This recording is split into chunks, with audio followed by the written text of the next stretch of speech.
सभी भाइयों बहनों को जय मसीह की। Praise the Lord. आइए हम आज की सेवा शुरू करते हैं प्रार्थना के साथ। भाई तामांग प्रार्थना में अगुवाई करेंगे।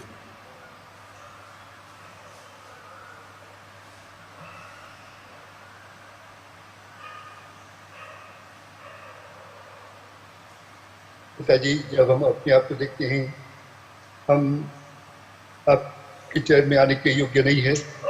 जिस तरह से हम आपकी आराधना, स्तुति, बड़ाई, श्रद्धा, भक्ति, आदर, डर, भय मानना चाहिए, हमारे हृदय में नहीं है। पिताजी, तो भी हम आपके नाम की स्तुति, बड़ाई करते हैं। आप परम दयालु, कृपालु, प्रेमी परमेश्वर, कभी न बदलने वाला, कभी न छोड़ने वाला, न त्यागने वाला परमेश्वर। पिताजी, दंड देने में देर करने वाला, लेकिन प्रेम करने में, क्षमा देने में छटपट करने वाला परमेश्वर। तब आज चाहते हैं हम आपकी नाम की स्तुति बड़ाई करते हैं। पिताजी, जब इस समय पांडमिक के समय में, घोर अंधकार के समय में, पिताजी आप हमें हमारे हाथों को पकड़ के दिन प्रतिदिन ले जा चल रहे हैं। हम आपके नाम की स्तुति बड़ाई करते हैं। जैसे आपने इस्राएलियों को मिस्र देश में से आपने पिताजी अपनी दाहिने हाथ से पकड़ करके इस्राएलियों को कनान देश की यात्रा में लेकर आए, वैसे ही पिताजी आप हमें लेकर आ रहे हैं। हम आपकी नाम की स्तुति बड़ाई करते हैं। पिताजी, इन दिनों में किस तरह से आत्मा और पिताजी उस प्रकार की और दुष्ट की रहस्य में पिताजी काम कर रहे हैं, तो भी धन्यवाद चाहते हैं, स्तुति प्रश्न बढ़ाया करते हैं, क्योंकि आपने हमें छोड़ा नहीं, त्यागा नहीं। अपनी वचनों के द्वारा बारंबार हमें समझा रहे हैं, पिताजी हमें चेतावनी दे रहे हैं। हम आपके नाम की स्तुति प्रश्न बढ़ाया करते हैं। पिताजी, धन्यवाद चाहते हैं आज के दिन के लिए, आपने बाइबल स्टडी के लिए तैयार किए हैं, जिनको आपने तैयार किए हैं आपकी मैसेज लाने के लिए। आप अपनी सिंहासन से अपने वचन लाए, और पिताजी ट्रांसलेशन करने के लिए भी आप अनुग्रह करें, दया करें। एक ही आत्मा में होकर पिताजी वचनों को लाने के लिए अनुग्रह करें, दया करें। पिताजी, इस तरह से हम प्रार्थना करते हैं, जिस जिसका जैसा जरूरत है वैसे जरूरत के मुताबिक पिताजी आप हमें हमसे बातें करें, प्रार्थना करते हैं। पिताजी आपका आने का दिन नजदीक है, हर तरह से चिन्ह पूरा हो रहे हैं, लेकिन हम कितने तैयार नहीं है पिताजी।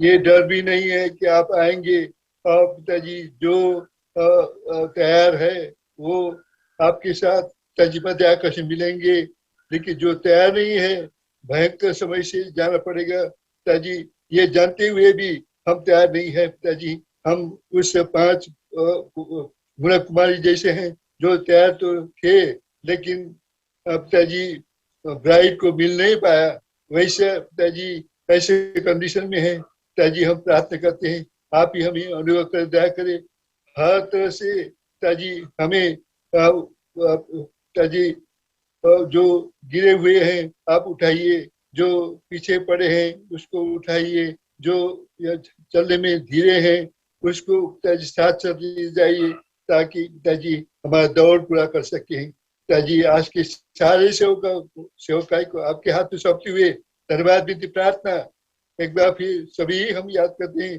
कोविड-19 जो पिताजी क्रिटिकल कंडीशन में है, आईसीयू में है, होम क्वारंटीन में है, जो जैसे अवस्था में है, पिताजी आप ही अनुग्रह करें, दया करें।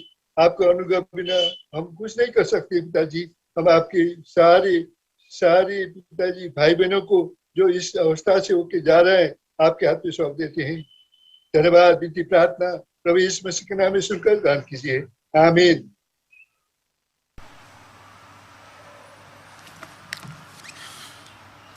Song number 630, 630 number.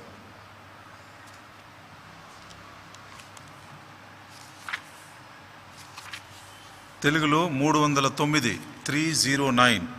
बोलो जय जय जय प्रभु यीशु की जय, होशाना जय प्रभु आता है, कैसी खुशी है, हवा में मिलेंगे हम उसके हैं।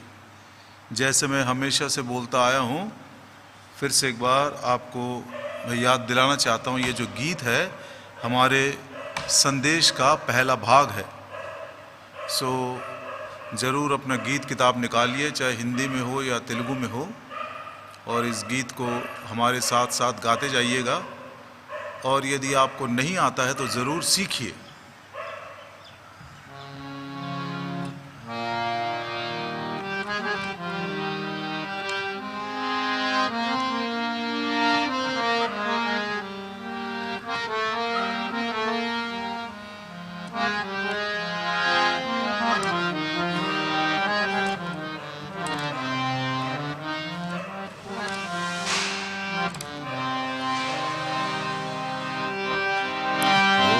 जय जय जय प्रभु यीशु की जय, होशाना जय प्रभु आता है, कैसी खुशी है हवा में मिलेंगे हम उसके हैं। बोलो जय जय जय। हम बदल जाएंगे, ये तो भेद बड़ा है। हम बदल जाएंगे, ये तो भेद बड़ा है। पिछली तारीफ ते ही होगा, हम उठाए जाएंगे। पिछली तारीफ ते ही होगा, हम उठाए जाएंगे। प्यारे प्रभु से मिलेंगे हम जो उसके हैं। प्यारे प्रभु से मिलेंगे हम जो उसके हैं। बोलो जय जय जय प्रभु यीशु की जय, होशाना जय प्रभु आता है, कैसी खुशी है हवा में मिलेंगे हम उसके हैं। बोलो जय जय जय। उसके समान होंगे हम जो संतान है, उसके समान होंगे हम जो संतान है। होने से हम सब अविनाशी बनेंगे, प्रभु के प्रगट होने से हम सब अविनाशी बनेंगे। प्यारे प्रभु को पाएंगे हम जो उसके हैं। प्यारे प्रभु को पाएंगे हम जो उसके हैं। बोलो जय जय जय प्रभु यीशु की जय, होशाना जय प्रभु आता है, कैसी खुशी है हवा में मिलेंगे हम उसके हैं। बोलो जय जय जय। प्रभु को देखेंगे ये है आशा सारी, प्रभु को देखेंगे ये है आशा सारी। आस पीटेगी तृप्त हम होंगे, प्रभु में भर जाएंगे। आस पीटेगी तृप्त हम होंगे, प्रभु में भर जाएंगे। प्यारे प्रभु को चखेंगे हम जो उसके हैं। प्यारे प्रभु को चखेंगे हम जो उसके हैं। बोलो जय जय जय प्रभु यीशु की जय,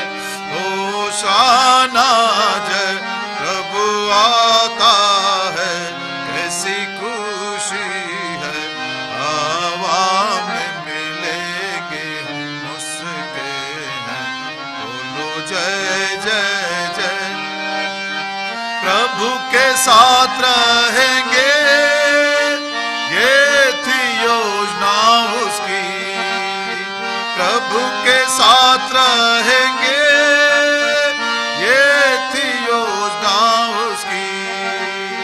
प्रभु का घर आनंद से भरेगा, महिमा हम पाएंगे। प्रभु का घर आनंद से भरेगा, महिमा हम पाएंगे। प्यारा प्रभु हमारा है, हम जो उसके हैं। प्यारा प्रभु हमारा है, हम तो उसके हैं। बोलो जय जय जय प्रभु यीशु की जय। होशाना जय प्रभु आता है, कैसी खुशी है। हवा में मिलेंगे हम उसके हैं। बोलो जय जय जय।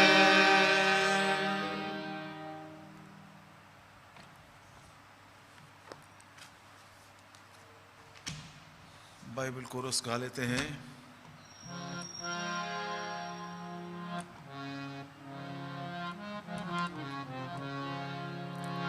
बाइबल पढ़ो, उसे मानो, आज्ञा मानते हुए बढ़ते तुम जाओ।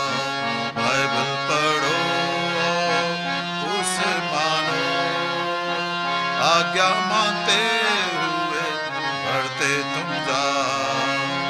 जीवन में पाप है दिखाती है, बचने का मार्ग ये सिखाती है।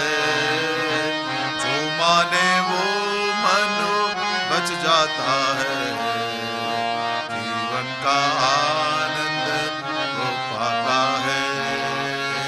बाइबल पढ़ो, उसे मानो, आज्ञा मानते हुए बढ़ते तुम जाओ। बाइबल पढ़ो, उसे मानो, आज्ञा मानते हुए बढ़ते तुम जाओ।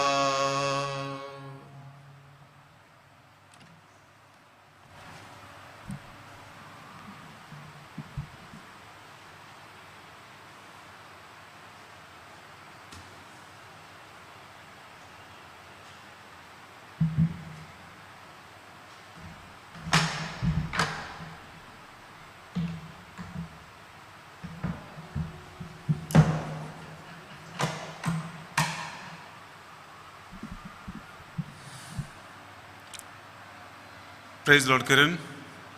Praise Lord uncle. प्रभु ने अपने अनुग्रह में इन कठिन समयों में भी संतों के त्याग और बलिदान के द्वारा एक नया हारमोनियम उसने बेथनिया को दिया है। దేవుడు తన కనికరం చొప్పున ఈ కఠిన దినాల్లో కూడా పరిశుద్ధుల యొక్క అవసరతను మరి ఎరిగిన వాడై మరి ఒక క్రొత్త హార్మోనియంను ప్రభు అనుగ్రహించి ఉంటున్నాడు। संतों कहा हूं तो ये बहुत सारे लोग नहीं है, एक ही संत है और वो भी एक ही जवान है। నేను మరి పరిశుద్ధులు పరిశుద్ధులు అని చెప్పాను కానీ పరిశుద్ధులు చాలా మంది కాదు, ఒకే ఒక్కడు, అది కూడా యవనస్తుడు। सो प्रभु को हम उस जवान के लिए धन्यवाद देते हैं। प्रभु इसी रीति से जो उसने त्याग किया है, बाकी का जीवन अपने बाकी का समय अपने जीवन को भी इस रीति से त्याग करते हुए प्रभु के लिए एक बहुत अच्छा उपयोगी पात्र बने। కనుక ఆ యొక్క యవనస్తుని బట్టి దేవునికి ఎంతగానో వందనాలు చెల్లిస్తూ ఉంటున్నాము। ఆయన యొక్క త్యాగము బల్యాగమును బట్టి దేవునికి వందనాలు చెల్లిస్తూ ఉంటున్నాము। మరి ఇదే రీతిగా ఇదే కాదు కానీ తన యొక్క జీవితాన్ని కూడా ప్రభుకు ఆ రీతిగా మరి అర్పించిన వాడే మిగిలిన జీవితము ప్రభు జీవించుటకు ప్రభు సహాయం చేయనట్టు ప్రార్థిస్తూ ఉంటున్నాం। आइए वचन सुनने से पहले हम प्रभु से सहायता मांगेंगे। వాక్యాన్ని వెనుక మునుపు ప్రభు యొద్ద నుండి సహాయాన్ని వేడుకుందాం। हमारे प्रेमी स्वर्गीय पिता, నా ప్రేమ కలిగిన పరలోకమందున్న తండ్రి, अनुग्रह दया और करुणा से भरे हुए परमेश्वर, కనికరము కృప దయతో నిండిన దేవా, धन्यवाद देते हैं आज शुक्रवार के शाम को बाइबल अध्ययन के लिए फिर से एक बार हम इकट्ठा किए हैं। శుక్రవారం దినాన సాయంకాలం ఈ రీతిగా బైబిల్ పఠనానికి మమ్మల్ని సమకూర్చిన దాన్ని బట్టి నీకు వందనాలు చెల్లిస్తూ ఉంటున్నాం. गीत के द्वारा आपने हमसे बातें की हैं, उसके लिए हम बहुत ही आभारी हैं. పాటల ద్వారా ప్రభా మీరు మాతో మాట్లాడినారు, అందుని బట్టి నీకు ఎంతగానో వందనాలు చెల్లిస్తూ ఉంటున్నాం. प्रभु जी, जिसने गीत लिखा वो कहता है प्रभु यीशु मसीह जब आएंगे तो वो हमारे लिए बहुत बड़ी खुशी की बात होगी. మరి ఆ కీర్తనకాడు అంటూ ఉన్నాడు, మరి ప్రభు యేసు క్రీస్తు వారు వచ్చినప్పుడు అది మాకు ఎంతో సంతోష కారణమవుతున్నది అంటున్నాడు. आज उस वचन को सुनने के बाद मैं अपने आप को जांचना चाहता हूँ, क्या सचमुच में प्रभु का आगमन मेरे लिए खुशी की बात है? మరి ఆ మాటను నేను విన్న తర్వాత నేటి దినాన నన్ను నేను పరీక్షించుకుంటూ ఉంటున్నాను.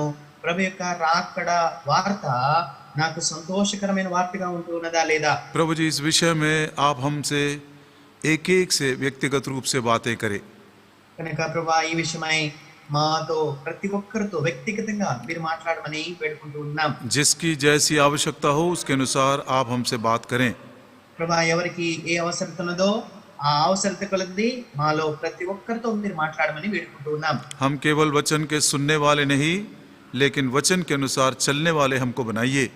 ప్రభా కేవలము వాక్యాన్ని వినువారు మాత్రమే మేము ఉంటున్నట్లుండగా ప్రభా దాని ప్రకారము నడిచేవారంగా ఉంటున్నట్లు మమ్మల్ని చేయము. हम धन्यवाद देते हैं प्रभु जी उस जवान भाई के त्याग के लिए और बड़े बलिदान के लिए कि उसने एक बहुत ही बेहतरीन हारमोनियम आपके घर के लिए उसने दिया है. ప్రభా మరి ఆ యొక్క యవనస్తుని బట్టి నీకు హృదయమారా వందనాలు చెల్లిస్తూ ఉంటున్నాం. మరి నీ యొక్క మందిరం యొక్క అవసరత తొలది ప్రభా ఎంతో ఎంతో మంచిదైన చాలా చక్కని హార్మోనియంను ప్రభా మరి ఇస్తూ వచ్చినాడు.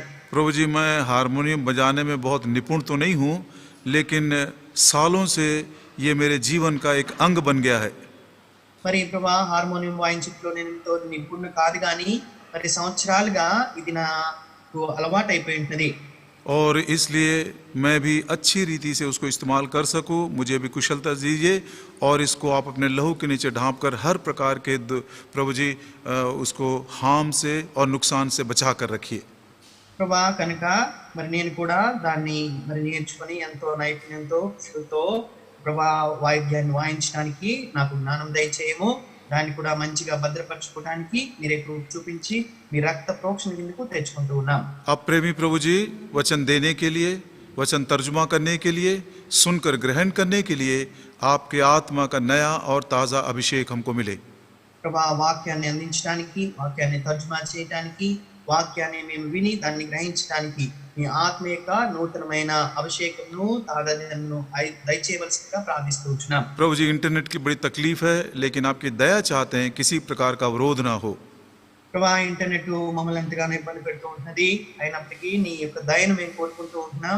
ఏ రీతిగానూ ఇబ్బంది పడుకున్నట్టు సహాయపడము. विश्वास से हम अंधकार की देखी अनदेखी सारी शक्तियों को आपके नाम से हम बांध देते हैं. విశ్వాసము ద్వారా కనబడిన అంధకార శక్తులన్నిటినీ కూడా ఈ నామములో బంధించి వేస్తూ ఉంటున్నాం. बड़ी नम्रता और उम्मीद के साथ इस प्रार्थना को प्रभु यीशु मसीह के नाम में मांगते हैं. सुने और ग्रहण करें. ఎంతో దీనత్వంతోనూ ఆశతో ఈ యొక్క ప్రార్థనా మనవులు మా ప్రభు మా రక్షకుడైన యేసుక్రీస్తు ప్రభు నామములో ప్రార్థించి పెట్టుకుంటున్నాం తండ్రి. आमीन. ఆమేన్.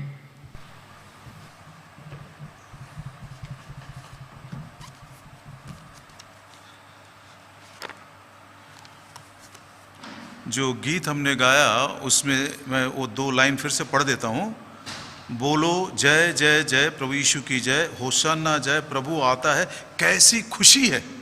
ये बात मुझको बहुत ही मेरे हृदय को लग गया. పిల్లరా ప్రభు రాబోతూ ఉంటున్నాడు, ఆయనకు జయము జయము హోసన్నా అనే ఈ మాట నా హృదయాన్ని ఎంతగానో తాకి ఉంటున్నది. प्रभु आता है, कैसी खुशी है. ప్రభు రాబోతూ ఉంటున్నాడు, అది ఎంత సంతోషము అనే మాట. क्या सचमुच में प्रभु आ रहा है, इसलिए मैं बहुत खुश हूँ. మరి నిజముగా ప్రభు రాబోతూ ఉంటున్నాడు కనుక నేను ఎంతో సంతోషంగా ఉంటూ ఉన్నానా, या मेरे मन के अंदर अभी भी थोड़ा सा डर है. లేక నా హృదయంలో నా యొక్క మనసులో ఇంకనూ ఏదైనా కొంత భయం ఉంటూ ఉన్నదా. डर इस बात का कि मैं खुशी के साथ मेरे प्रभु के लिए तैयार नहीं हूँ. మరి భయం ఎందుకంటే నా ప్రభు రాకడ కొరకై నేను ఇంకనూ సిద్ధపడలేదు. डर इस बात का है कि मेरे मन में उसके आगमन के लिए प्रेम नहीं है. మరి భయం ఎందుకంటే నా యొక్క హృదయంలో ఆయన రాకడను గురించిన ఆశ, మరి ఆయన రాకడ గురించిన ఎదురు చూపు లేదు. पहला कुरिन्थी 16 अध्याय और उसके 22 वचन में लिखा हुआ है, మొదటి కొరింథీ 16వ అధ్యాయము 22వ వచనంలో రాయబడి ఉన్నది. और इस वचन को हम जानते थे और हाल ही में हमने इसको स्मरण भी किया. మరి ఈ ఒక వాక్యాన్ని మనము ఎరిగి ఉంటున్నాము. ప్రస్తుతం మంది కూడా వాక్యాన్ని మనం ధ్యానించుకున్నాము. यदि कोई प्रभु से प्रेम न करे, 1 Corinthians chapter 16 and verse 22, यदि कोई प्रभु से प्रेम न रखे तो वह शापित हो, हे हमारे प्रभु आ. మొదటి కొరింథీ 16వ అధ్యాయం 22వ వచనము, ఎవడైనను ప్రభువును ప్రేమింపకుంటే వాడు శపింపబడును గాక, ప్రభువు వచ్చుచున్నాడు. हे प्रभु यीशु आ केवल वही बोल सकता है जो प्रभु से प्रेम करता है. ప్రభువైన యేసు రమ్ము అను ఎవరు చెప్పగలరంటే ఎవరైతే ప్రభువును ప్రేమిస్తున్నారో వారు మాత్రమే. पौलुस क्या बोलता देखिए, అపోస్తలుడైన పౌలు ఏమంటున్నాడో చూడండి. दूसरा तिमोथी తిమోతికి రాసిన 2వ పత్రిక 4 अध्याय 4వ అధ్యాయము और उसका 8 वचन. 8వ వచనం. 2 तिमोथी chapter 4 and verse 8, भविष्य में मेरे लिए धर्म का वह मुकुट रखा हुआ है जिसे प्रभु जो धर्मी और न्यायी है मुझे उस दिन देगा, और मुझे ही नहीं वरन उन सबको भी जो उसके प्रकट होने को प्रिय जानते हैं. తిమోతికి రాసిన 2వ పత్రిక 4వ అధ్యాయం 8వ వచనము, ఇక మీదట నా కొరకు నీతి కిరీటం ఉంచబడి ఉన్నది. ఆ దినమందు నీతిగల న్యాయాధిపతి అయిన ప్రభువు అది నాకు మాత్రమే కాకుండా తన ప్రత్యక్షతను అపేక్షించు వారందరికీ అనుగ్రహించును. Those who love is appearing. ఎవరైతే ఆయన ప్రత్యక్షతను ప్రేమిస్తారో, यदि प्रभु का प्रेम मेरे मन में है तो मैं अपने भाई से भी प्रेम करूंगा. ప్రభు పట్ల నా హృదయంలో గాని ప్రేమ ఉన్నట్లయితే నా యొక్క సహోదరుని కూడా నేను ప్రేమిస్తాను. प्रभु का प्रेम यदि मेरे मन में है तो मैं उसकी आज्ञाओं को मानूंगा. ప్రభు యొక్క ప్రేమ నా మనసులో గాని ఉన్నట్లయితే ఆయన యొక్క ఆజ్ఞలను నేను తప్పక గైకుంటాను. प्रभु यीशु का प्रेम यदि मेरे मन में है तो मैं उसकी सेवा भी करूंगा. ప్రభువైన యేసు క్రీస్తు వారి పట్ల నా హృదయంలో ప్రేమ ఉన్నట్లయితే ఆయనకు నేను సేవ కూడా చేస్తాను. और प्रभु यीशु का प्रेम यदि मेरे मन में है तो मैं जरूर कहूंगा, मारनाथा, हे प्रभु यीशु आ. ప్రభువైన యేసు క్రీస్తు పట్ల నా హృదయంలో ప్రేమ ఉన్నట్లయితే నేను ఖచ్చితంగా ఈ మాట చెప్పేవాడిగా ఉంటున్నాను, మరణాత అనగా ప్రభువైన యేసు రమ్ము. पिछले बाइबल स्टडी में हमने कुछ बातों को सुना था. 2-4 मिनट में मैं दोहरा देता हूं. గడిచిన బైబిల్ పఠనంలో కొన్ని మాటలు మనం వింటూ వచ్చినాము. కొన్ని విషయాలు నేను మరలా తిరిగి చెప్పాలనుకుంటూ ఉన్నాను. मेरे मन को ये शांति और तसल्ली प्रभु ने दी है कि प्रभु के लोगों में से कोई भी खोया नहीं गया. Nobody is lost. किसी का भी नुकसान नहीं हुआ है. దేవుని బిడ్డలైన వారు ఎవ్వరూ కూడా తప్పిపోలేదు అనే విషయము నా హృదయానికి ఎంతో సమాధానాన్ని ఆదరణను ఇచ్చి ఉంటున్నది. विश्वास की यात्रा जिनकी पूरी हो गई है, प्रभु ने उनको अपने पंखों के ऊपर उठाकर अपने पास लेकर चला गया. ఎవరి విశ్వాస యాత్ర అయితే ముగిసినదో వారిని ప్రభువు తన రెక్కల మీద మోసుకుని ఆయన ఎదుగు తీసుకుని వెళ్ళిపోయినాడు. और हम जो अभी भी यात्रा में हैं, हमको उसने अपने पंखों के नीचे संभाल कर रखा है. అయితే విశ్వాస యాత్రలో ఎవరైతే కొనసాగుతూ ఉంటున్నారో అలాంటి వారిని తన రెక్కల నీడ కింద ఆయన మనలను భద్రపరిచి ఉంచినాడు. और उसने विश्वास करने वालों को उद्धार की ये आशा दिया है, द होप ऑफ सैल्वेशन. విశ్వసించిన వారికి ఆయన ఇలాంటి నిరీక్షణను, విశ్వాస నిరీక్షణను అనుగ్రహించి ఉంటున్నాడు. कौन सी वो आशा है जो हमारे उद्धार के अंत में पूरा होगा? మన రక్షణ చివరిలో ఏ ఆ నిరీక్షణ అనేది మరి పూర్తి చేయబడుతుంది. पहला थेसलोनिकी 5 अध्याय और उसके 8 वचन में बताया गया. తెస్సలోనికీయులకు రాసిన మొదటి పత్రిక 5వ అధ్యాయము 8వ వచనం చివరిలో ఈ మాట చెప్పబడింది. 1 Thessalonians chapter 5 and verse 8, पर हम जो दिन के हैं विश्वास और प्रेम की झिलम पहनकर उद्धार की आशा का टोप पहनकर सावधान रहें. తెస్సలోనికీయులకు రాసిన మొదటి పత్రిక 5వ అధ్యాయము 8వ వచనం, మనము పగటి వారమై ఉన్నాము గనుక మత్తులమై ఉండక విశ్వాస ప్రేమలను కవచము రక్షణ నిరీక్షణను శిరస్త్రాణమును ధరించుకొందుము. ये उद्धार की जो आशा है उसको एक हेलमेट के समान हमें अपने सर के ऊपर रख लेना है, बांध लेना है. ప్రియులారా, ఈ రక్షణ నిరీక్షణను శిరస్త్రాణంగా మనం ధరించుకునే వారిగా ఉండాలి. ताकि शत्रु शैतान की तरफ से हमारे निर्बल विश्वास के कारण हमारे ही मन से गैर विचार आकर हमको दुखी ना करे और हमको गड़बड़ी और कंफ्यूजन में डाले. కనుక మరి శత్రువైన సాతాను మరి మన బలహీన విశ్వాసాన్ని మరి ఆధారం చేసుకుని మన హృదయంలోనే వేరే తలంపులను లేదా మరి నిరీక్షణ కోల్పోయే విషయాన్ని లేదా నిరాశ చెందే మరి ఆలోచనలు తీసుకుని రాకుండా గాక. ये उद्धार की आशा क्या है? ఈ రక్షణ నిరీక్షణ ఏమై ఉంటున్నది? 10 वचन में लिखा है, 10వ వచనంలో రాయబడి ఉంటది, वह हमारे लिए इस कारण मरा कि हम चाहे जागते हो चाहे सोते हो सब मिलकर उसी के साथ जिए.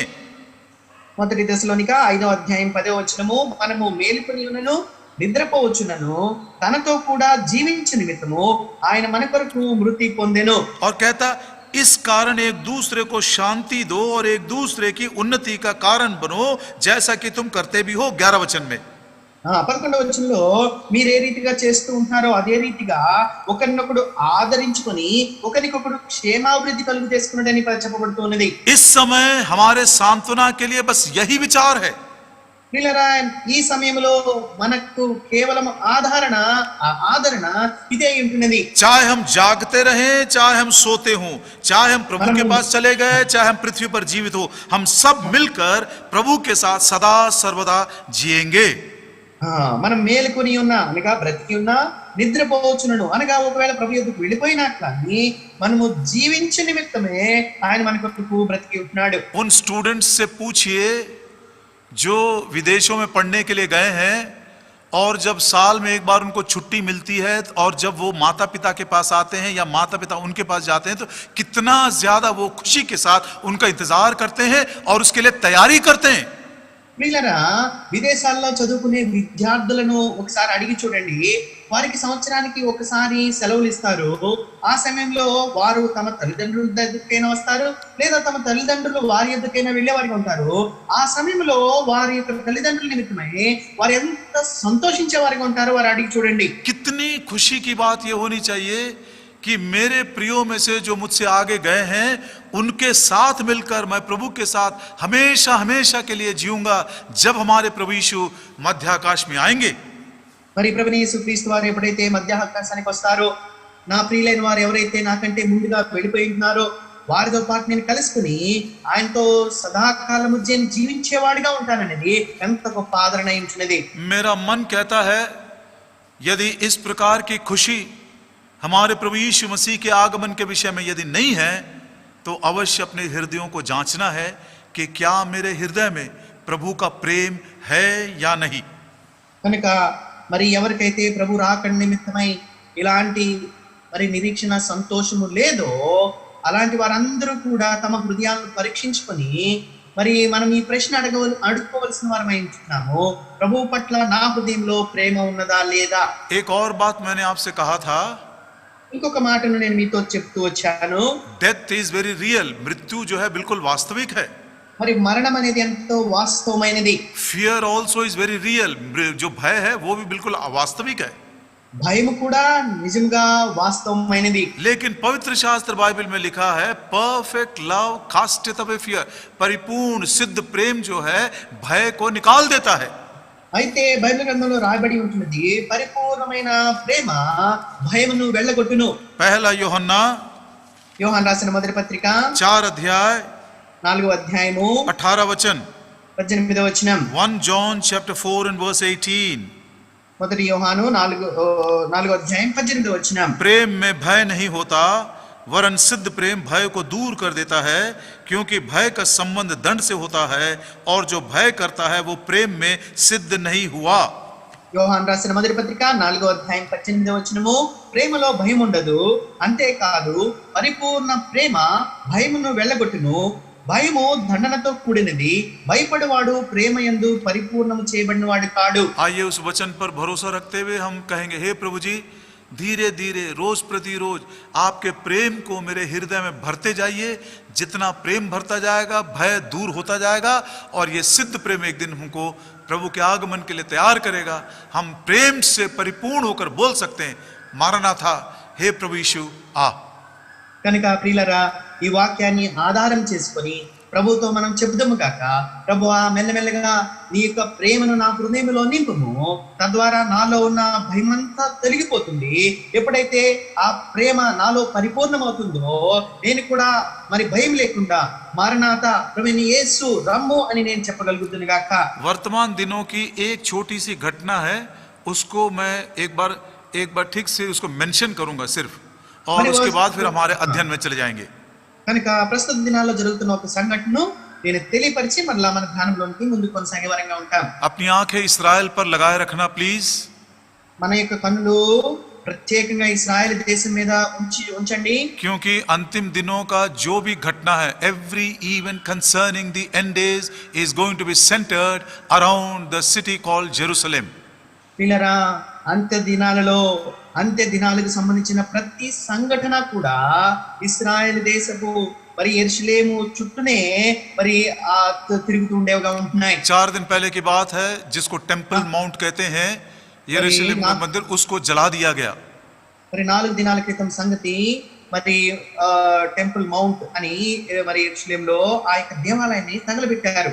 मतलब यदि वो जल गया है तो वहां पर मंदिर का बनना जो जो जो जो एक प्रकार से मार्ग खुल गया है, मंदिर बनना है. అక్కడున్న ఇప్పుడు ప్రస్తుతం ఉన్న ఆ యొక్క దేవాలయము కాలిపోయిందంటే, అయితే క్రొత్తగా మరలా యెరూషలేములో యూదులు దేవాలయాన్ని కట్టడానికి మార్గం అనేది సుగమం అయిపోయి ఉంటున్నది. और ये मंदिर का बनना जो है वो 7 साल के महाक्लेश में होगा. ఈ యొక్క మందిరము నిర్మితమైనది ఆ 7 సంవత్సరాల శ్రమల కాలంలో ఉంటుంది. दानिएल के किताब में ये सारी बातें बहुत ही ज्यादा स्पष्ट लिख दी गई हैं. దానియేలు గ్రంథంలో ఈ యొక్క విషయాలన్నీ కూడా ఎంతో స్పష్టంగా లిఖింపబడి ఉంటున్నాయి. और वो मंदिर बनने के बाद ही प्रभु यीशु मसीह का दूसरा आगमन होगा. ఎప్పుడైతే ఆ మందిరం సంపూర్తిగా కట్టబడుతుందో అప్పుడు ప్రభువు యేసుక్రీస్తు వారి యొక్క రెండవ రాకడ అనేది జరుగుతుంది. सेकंड कमिंग, दूसरे आगमन का मतलब है दुनिया का हर व्यक्ति प्रभु यीशु मसीह को साक्षात अपने संतों के साथ नीचे उतरते हुए देखेंगे. ప్రియులారా, ఈ రెండవ రాకడ అంటే జాగ్రత్తగా గమనించండి. మరి ప్రభువు యేసుక్రీస్తు వారిని మరి ఈ లోకంలో ఉన్న వారందరూ కూడా సాక్షాత్తుగా కన్నులతో ఆయన ఈ యెరూషలేము దిగి రావడాన్ని చూస్తారు. और तब प्रभु यीशु मसीह 1000 साल के लिए अपना जो राज्य है यरूशलेम में स्थापित करेगा. ఆ తర్వాత ప్రభువు యేసుక్రీస్తు వారు తన యొక్క రాజ్యాన్ని 1000 ఏళ్ల పరిపాలనను యెరూషలేములో ఆయన స్థాపించేవాడిగా ఉంటారు. उसके आगमन से पहले मंदिर का बनना जरूरी है. కనుక ఆయన రాకడ అనగా ప్రత్యక్షత రాకడ ఈ లోకానికి రాకముందు మందిరం అనేది కట్టబడాలి. मंदिर महाक्लेश के दिनों में बनेगा. మరి మహాశ్రమల కాలంలో ఆ మందిరం అనేది కట్టబడుతుంది. ये ग्रेट ट्रिबुलेशन जिसको महाक्लेश हम कहते हैं, उसके पहले ही जो सीक्रेट रेजरेक्शन, प्रथम पुनरुत्थान का जो काम है वो पूरा हो जाएगा. అయితే ఈ శ్రమలకు ముందుగానే ఏదైతే రహస్యంగా జరిగే పునరుద్ధానం అంటారో అనగా పరిశుద్ధులందరూ ఎత్తబడతారో అది జరిగేదిగా ఉంటుంది. ये मध्याकाश में होने वाली बात है. ఈ విషయము మధ్యాకాశంలో జరిగేదిగా ఉంటుంది. ये सारी घटनाओं को जब हम देखते हैं तो सचमुच में वो बात हमको बार बार याद आ रही है कि इस पीढ़ी के प्रभु के लोग जो हैं, जो 1 से 1.5 साल पहले हमने सुना था, इस पीढ़ी के प्रभु के लोग जो हैं अपने घर पहुंचने के लिए आखिरी मोड़ ले लिए हैं.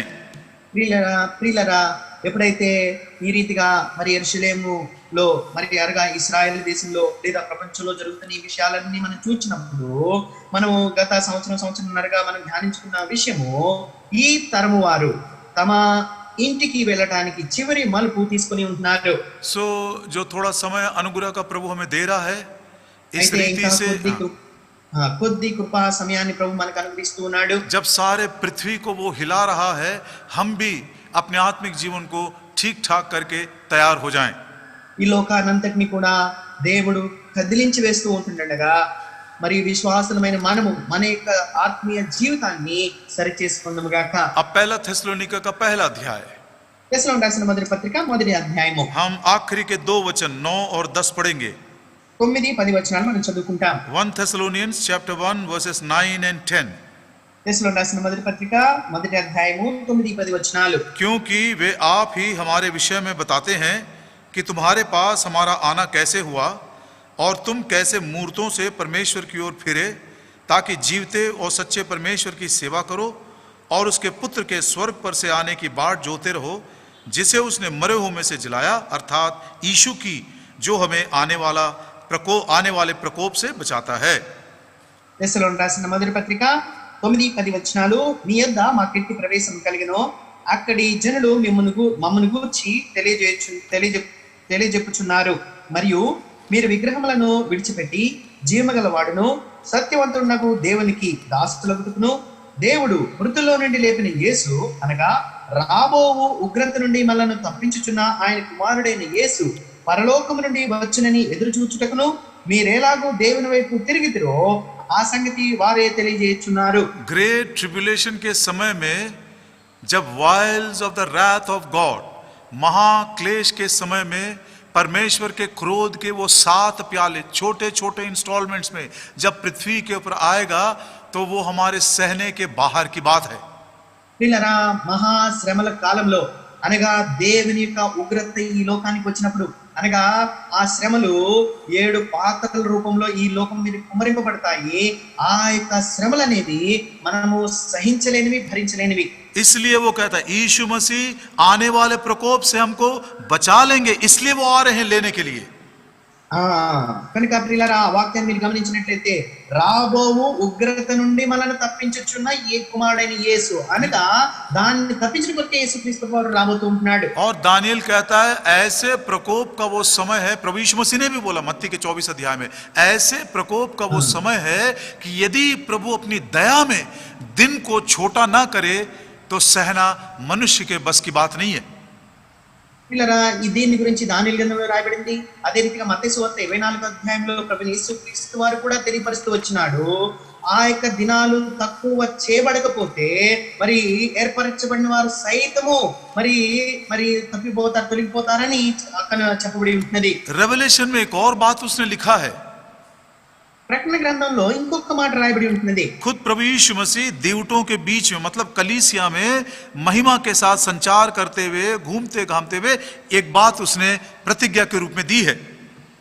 ప్రకటన గ్రంథంలో ఎప్పుడైతే ప్రభు యేసుక్రీస్తు వారు తన మహిమతో మరి దీప స్తంభముల మధ్య సంచరిస్తూ ఉన్నప్పుడు ఆయన ఒక మాట చెప్పి ఉంటున్నారు. प्रकाशित वाक्य का 3रा अध्याय 10 वचन. ప్రకటన గ్రంథము 3వ అధ్యాయము 10వ వచనం. Revelation chapter 3 and verse 10.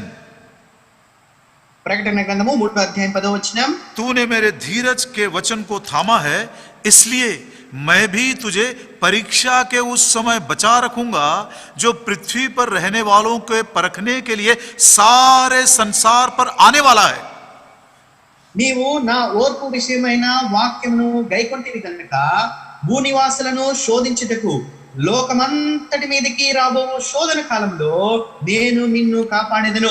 विश्वासी भाइयों बहनों, सारे पृथ्वी पर रहने वालों के ऊपर एक ऐसे परीक्षा का समय आने वाला है.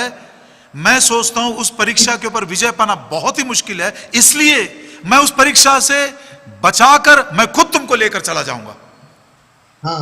ప్రియులారా, మరి ఈ లోకమంతటి మీదకి రాబోచున్న ఆ శోధన కాలం అనేది మరి ఏ మాత్రమో సహించలేనిదై ఉంటుండగా, మనం ఏ మాత్రం తప్పించుకోలేని వారమై ఉంటుండగా, అందుకనే ప్రభువు యేసుక్రీస్తు వారు అంటున్నారు, ఆ రాబో ఉగ్రత నుండి నేను మిమ్మల్ని తప్పిస్తానంటూ ఉంటున్నాడు. ఉగ్రత కాదే, పరీక్ష, టెంప్టేషన్. రాబో శోధన నుంచి నేను నిన్ను కాపాడతానని ప్రభు అంటూ ఉన్నాడు. अभी हम टेम्पटेशंस में से जा रहे हैं. ఇప్పుడు మనం శోధన గుండా వెళ్తూ ఉంటున్నాం. टेम्पटेशंस को कैसे जीतना है ये हम बार बार प्रश्न पूछते रहते हैं. మరి ఎప్పుడు కూడా మనం నాకు వచ్చిన శోధన ఏ రీతిగా జయించాలి అనే ప్రశ్నలు మనం అడిగేవారంగా ఉంటాం. और यदि प्रभु का अनुग्रह पाते हैं, उस धीरज के वचन की मान लेते हैं, तो शायद आज के दिन परीक्षाओं के ऊपर विजय पाना बहुत ही आसान है. కనుక దేవుని ఆజ్ఞలను గైకొంటూ ఆ యొక్క మరి ఓర్పు విషయమైన వాక్యాన్ని మనం గైకొంటూ ఉన్నట్లయితే నేటి దినాన ఆ యొక్క శోధనను మనము మరి జయించడం ఎంతో సులభము. लेकिन आज्ञा ना मानकर, वचन को ना मानकर यदि हम उस परीक्षा में गिर जाएंगे, तो शायद उस परीक्षा के ऊपर विजय पाना बहुत बहुत मुश्किल है. అయితే ప్రియులారా, దేవుని యొక్క ఆజ్ఞలను గైకుండా, దేవుని యొక్క వాక్యాన్ని గైకొనకుండా ఉండినట్లయితే మరి ఆ పడే రాబో ఆ శోధనలో పడితే దాంట్లో నుంచి మనం ఏమాత్రం తప్పించుకోజాలము. प्रभु बड़े प्रेम से, बड़े धीरज से, बड़ी कोमलता से एक एक बात समझाता जा रहा है। కనుక దేవుడు ఎంతో ప్రేమతో, ఎంతో కోమలత్వంతో, ఎంతో ఓర్పుతో ఒక్కొక్క మాటను మనకు తెలియపరుస్తూ ఉంటున్నారు. उसके बावजूद भी यदि मैं निर्णय नहीं ले रहा हूं, जानबूझकर यदि मैं छोड़ दिया जाऊं, तो प्रियो मैं किसी को भी दोष नहीं दे सकता। మరి ఆ తర్వాత కూడా మరి నేను నన్ను సరి చేసుకుని మరి ఇంత చెప్పిన తర్వాత కూడా నన్ను మరి నిర్ణయం తీసుకొనకపోతే మరి ఇంకెవ్వరు కూడా తప్పించలేరు. प्रियो हम किसी को भी दोष नहीं दे सकते उस समय। మరి ఆ సమయంలో ఇంకెవ్వరిని కూడా మనం నిందించలేము. Be very careful to understand this truth. There is a wrath of God which is going to fall upon all the nations of the world. కనుక ప్రియులారా, ఈ విషయమందు మీరు గుర్తుపెట్టుకోనండి, లోకమంతటి మీదకి కూడా దేవుని ఉగ్రత అనేది రాబోతూ ఉంటున్నది. In order to deliver us from that wrath, Lord Jesus Christ is coming in the midair to take away his church. కనుక ఆ ఉగ్రత నుంచి తప్పించడానికి ప్రభువైన యేసుక్రీస్తు వారు మధ్యాకాశానికి వచ్చిన వాడై ఆయన సంఘాన్ని ఆయన ఎత్తుకుని పోబోతూ ఉంటున్నారు. That wrath of God is called the Great Tribulation. మరి ఆ దేవుని ఉగ్రతని అది గొప్ప శోధన కాలము అని చెప్పబడుతూ ఉంటున్నది. और दूसरा, there is going to be a temptation which will fall upon all the people of the earth in the coming days. మరి కనుక రాబో దినాలలో లోకమంతటి మీదకి రాబో శోధన కాలం అనేది రాబోతున్నది. It will be very difficult to overcome that temptation. ఆ యొక్క శోధనను జయించుట మరి అసాధ్యము అయి ఉంటున్నది. Therefore the Lord Jesus is saying, I will save you from the temptation. మరి ఆ కారణం చేతనే ప్రభువైన యేసుక్రీస్తు వారు అంటున్నారు, ఆ శోధన నుంచి నేను నిన్ను కాపాడుతాను. So therefore, according to the word of God, I will accept his commandments, change my life and try to overcome these present day temptations. కనుక ఆయన యొక్క ఆజ్ఞలను నేను గైకొన్నవాడై మరి నా యొక్క జీవితంలో నేను ఆ యొక్క నిర్ణయాన్ని తీసుకున్నవాడై మరి ప్రస్తుతం ముందు వచ్చే ఆ శోధనను నేను జయించేవాడిగా ఉండును గాక. Thereby partaking in the first resurrection, I may be saved from that temptation which I may never be able to overcome. కనుక మరి ఇంకా మరి దాన్ని నేను జయించలేని ఆ శోధన నుంచి తప్పించుకోవడానికి ఆ మొదటి పునరుద్ధానంలో నేను పాలు పొందుదును గాక. अब पहले थेसलोनिके के पहले अध्याय में हमने 2 वचन पढ़े, 9 और 10. తెస్సలోనికీయులకు రాసిన మొదటి పత్రిక మొదటి అధ్యాయంలో మనం 2 వాక్య భాగాలు చదువుకోవచ్చు. 2 వచనాలు, 9, 10 వచనాలు. उसमें 3 छोटे-छोटे वाक्यांश हम देखेंगे. మరి ఆ యొక్క వాక్య భాగాల్లో 3 చిన్న చిన్న భాగాలను మనము ధ్యానించుకునే వారిగా ఉంటాం. 9 वचन में लिखा है, मूर्तों से फिरे, turning from idols, turned from idols.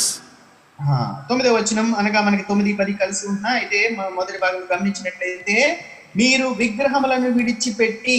हाँ, मतलब विडिचिपेटी ठीक है, लेकिन है इंग्लिश बाइबल का नाम मूर्तों को छोड़कर फेर गए हैं, मतलब you have turned towards me.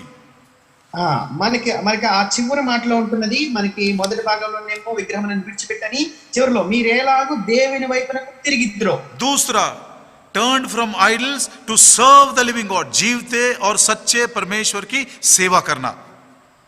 రెండవదిగా మరి ఆ విగ్రహములను విడిచిపెట్టి దేవుని వైపు తిరగటము, ఆ తర్వాత జీవము గలవాడును సత్యవంతుడగు దేవునికి దాసులగుటానికి సేవించుట.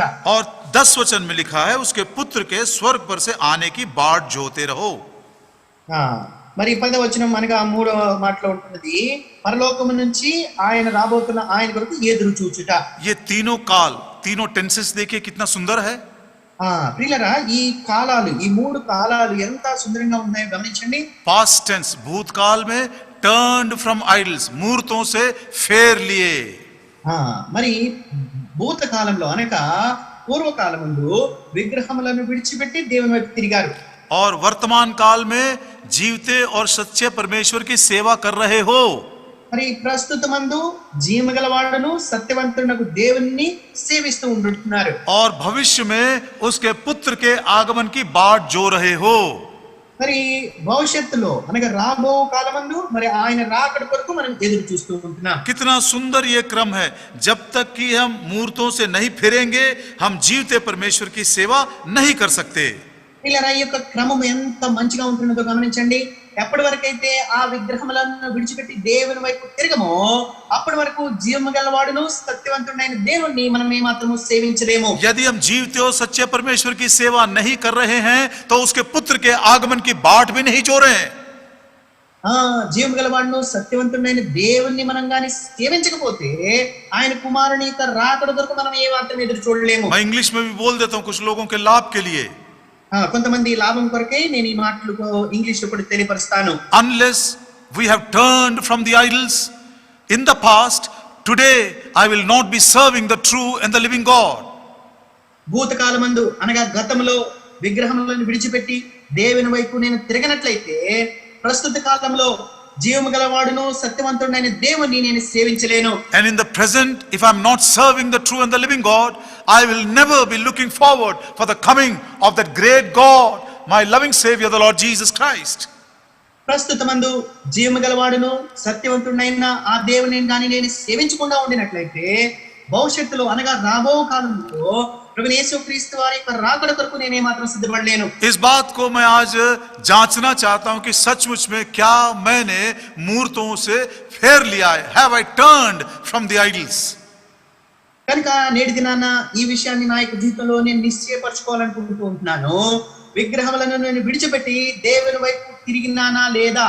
ये थेसलोनिकी के गवाही को भी मैंने पढ़ा और हमारे देश के परिस्थितियों को भी मैंने दोनों को जांच कर देखा तो ये सच्चाई बिल्कुल साफ है. ప్రియులారా థెసలోనికే యొక్క సాక్ష్యం నేను చూస్తున్నాను. ప్రస్తుతమందు లోకంలో మరి జరుగుతున్న పరిస్థితులు నేను చూస్తే ఈ వాక్యం ఎంతో సత్యమై ఉంటున్నది. प्रियो, पहला थेसलोनिकी 2 अध्याय उसके 14 वचन में लिखा है. థెసలోని రాసిన మొదటి పత్రిక 2వ అధ్యాయం 14వ వచనంలో ఈ మాట రాయబడి ఉంటుంది. इसलिए तुम हे भाइयों परमेश्वर की उन कलीसियाओं की सी चाल चलने लगे जो यहूदिया में मसीह यीशु में है, क्योंकि तुमने भी अपने लोगों से वैसा ही दुख पाया जैसे उन्होंने यहूदियों से पाया था. ध्यान से सुनिएगा, पढ़ रहे हैं. ప్రియులారా ఈ వాక్యాన్ని ఎంతో జాగ్రత్తగా గమనించండి. థెసలోని రాసిన మొదటి పత్రిక 2వ అధ్యాయం 14వ వచనము, అవును సహోదరులారా, మీరు యూదయలో క్రీస్తు యేసునందున్న దేవుని సంఘములను పోలి నడుచుకున్న వారైతిరి. వారు యూదుల వలన అనుభవించినట్టి శ్రమలే మీరును మీ సొంత దేశస్తుల వలన అనుభవించిద్రి. ओ पौलुस कितनी प्रशंसा की बात उनके विषय में कर रहा है. వారి విషయంలో ప్రభు అపోస్తలుడైన పౌలు ఎంతగా పొగుడుతూ ఉంటున్నాడో చూడండి. जब तुम लोग मूर्तों से फेर कर जीवते परमेश्वर की सेवा करने के लिए आए तो तुम्हें बहुत दुख हुआ.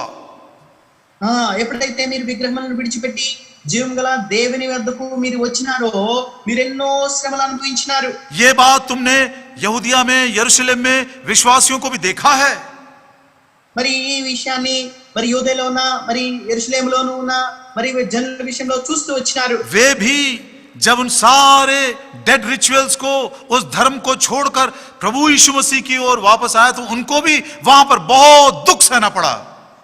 మరి వారు కూడా వారి మృతమైన ఆచారములను విడిచిపెట్టి మరి ఎప్పుడైతే దేవుని వైపు క్రీస్తుని వైపు తిరిగినారో వారు ఎన్నో శ్రమలు అనుభవిస్తూ వచ్చినారు. उनको आराधनालय से निकाल दिया गया. వారి యొక్క సమాజ మందిరంలో నుంచి వారు వెలివేయబడ్డారు. कई बार उनको बेत लगे. అనేక మార్లు వారు మరి కొరడాలతో కొట్టబడ్డారు. कितने बार उनको जेल जाना पड़ा. ఎన్నో మార్లు వారు చెరసాలలో వేయబడ్డారు. कितने लोगों को सताया गया तो यहाँ वहां तितर बितर हो गए. మరి వారు ఎంతో మరి శ్రమ పెట్టబడ్డాన్ని హింసించబడ్డాన్ని బట్టి ఇక్కడ అక్కడ చెల్లా చెదిరైపోయినారు. प्रियो, मूर्तों से फिरने का मतलब है दुख उठाना. ప్రియులారా విగ్రహములను విడిచిపెట్టి దేవుని వైపు తిరుగుట అంటే శ్రమను అనుభవించుట. Turning from the idols is meaning of suffering, and that too sometimes very intense suffering. ప్రియులారా విగ్రహములను విడిచిపెట్టి దేవుని వైపు తిరుగుట అంటే శ్రమ ఉంటున్నది. కొన్ని సందర్భాల్లో అది భయంకరమైన హింస ఉంటున్నది. ये बात बहुत सारे लोग नहीं बताते हैं. మరి ఈ మాట అనేకులు చెప్పజాలరు. कई बार सुसमाचार सुनाते समय ये बोला जाता है कि यदि प्रभु यीशु मसीह को अंगीकार कर लेंगे तो तुमको ये भी मिलेगा, तुमको वो भी मिलेगा, जीवन बड़ा सुखी हो जाएगा. అనేక మార్లు సువార్త చెప్పే సమయంలో ఈ మాట చెప్పబడుతుంది, మీరు కానీ ప్రభు యేసుక్రీస్తు వారిని నమ్ముకుంటే మీకు జీవితంలో అది దొరుకుతుంది, ఇది దొరుకుతుంది, మీకు ఎంతో నెమ్మది ఉంటుంది అని చెప్పేవారుగా ఉంటారు. ये वही सुसमाचार है जिससे हमको बचना चाहिए. మరి ఈ ఏ సువార్త అంటే ఆ సువార్త ద్వారానే మనం తప్పించుకోగలుగుతాం. प्रियो प्रभु यीशु मसीह को अंगीकार करने का मतलब ये नहीं है कि ये और वो धीरे धीरे हमको ऐड करते जाएंगे, जुड़ता चला जाएगा जीवन में.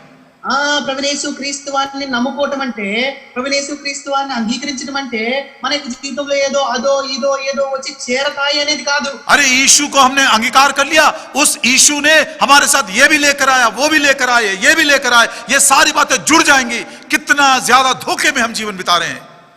వీళ్ళరా ప్రభునేసు క్రీస్తు వారిని మనం అంగీకరించినాము కనుక జీవితంలో అదొస్తుంది ఇదొస్తుంది అవి చేరబడతాయని ఎంతో మోసంలో మనం ఉంటూ ఉన్నాం. इस बात को हमें सीखना है. जब प्रभु यीशु मसीह को अंगीकार करते हैं तो एडिशंस के बजाय सब्ट्रैक्शंस हो जाता है. కనుక ప్రియులరా ఈ విషయాన్ని మనం నేర్చుకునే వారిగా ఉండాలి. ఎప్పుడైతే ప్రభునేసు క్రీస్తు వారిని మనం అంగీకరిస్తామో మన జీవితంలో జతపట్టం కాదు కానీ చేరటం కాదు కానీ మన జీవితం నుంచి తీసివేయబడతాయి. एक व्यक्ति बड़े उत्सुकता के साथ प्रभु यीशु मसीह के पास आए. ఒక వ్యక్తి ఎంతో సంతోషంతో ఉత్సాహంతో ప్రభునేసు క్రీస్తు వద్దకు వచ్చినాడు. मत्ती सुसमाचार के 8 अध्याय और उसके 19 और 20 में, हे प्रभु यीशु मैं तेरे पीछे फॉलो करना चाहता हूं. మత్తయి సువార్త 8వ అధ్యాయం 19-20 వచనాల్లో ప్రభువైన యేసు నేను నిన్ను వెంబడించాలనుకుంటున్నానని చెప్పినాడు. Matthew's Gospel chapter 8 verses 19 and 20. మత్తయి సువార్త 8వ అధ్యాయము 19-20 వచనాలు. तब एक शास्त्री ने पास आकर उससे कहा, हे गुरु जहां कहीं तू जाएगा मैं तेरे पीछे हो लूंगा. అంతటా ఒక శాస్త్రి వచ్చి బోధకుడా నీవు ఎక్కడికి వెళ్ళినను నీ వెంట వచ్చేదనని ఆయనతో చెప్పెను. मैं तेरे पीछे चलूंगा. నేను నిన్ను వెంబడిస్తాను. तू मेरा गुरु है. నువ్వు నాకు బోధకుడవు. तू मेरा प्रभु है. నువ్వు నాకు ప్రభువు. मैं तेरी सेवा करूंगा. నేను నిన్ను సేవిస్తాను. प्रभु ने कहा, అయితే ప్రభువారు అన్నారు, लोमड़ियों के भट्ट और आकाश के पक्षियों के बसेरे होते हैं, परंतु मनुष्य के पुत्र के लिए सिर धरने की भी जगह नहीं है.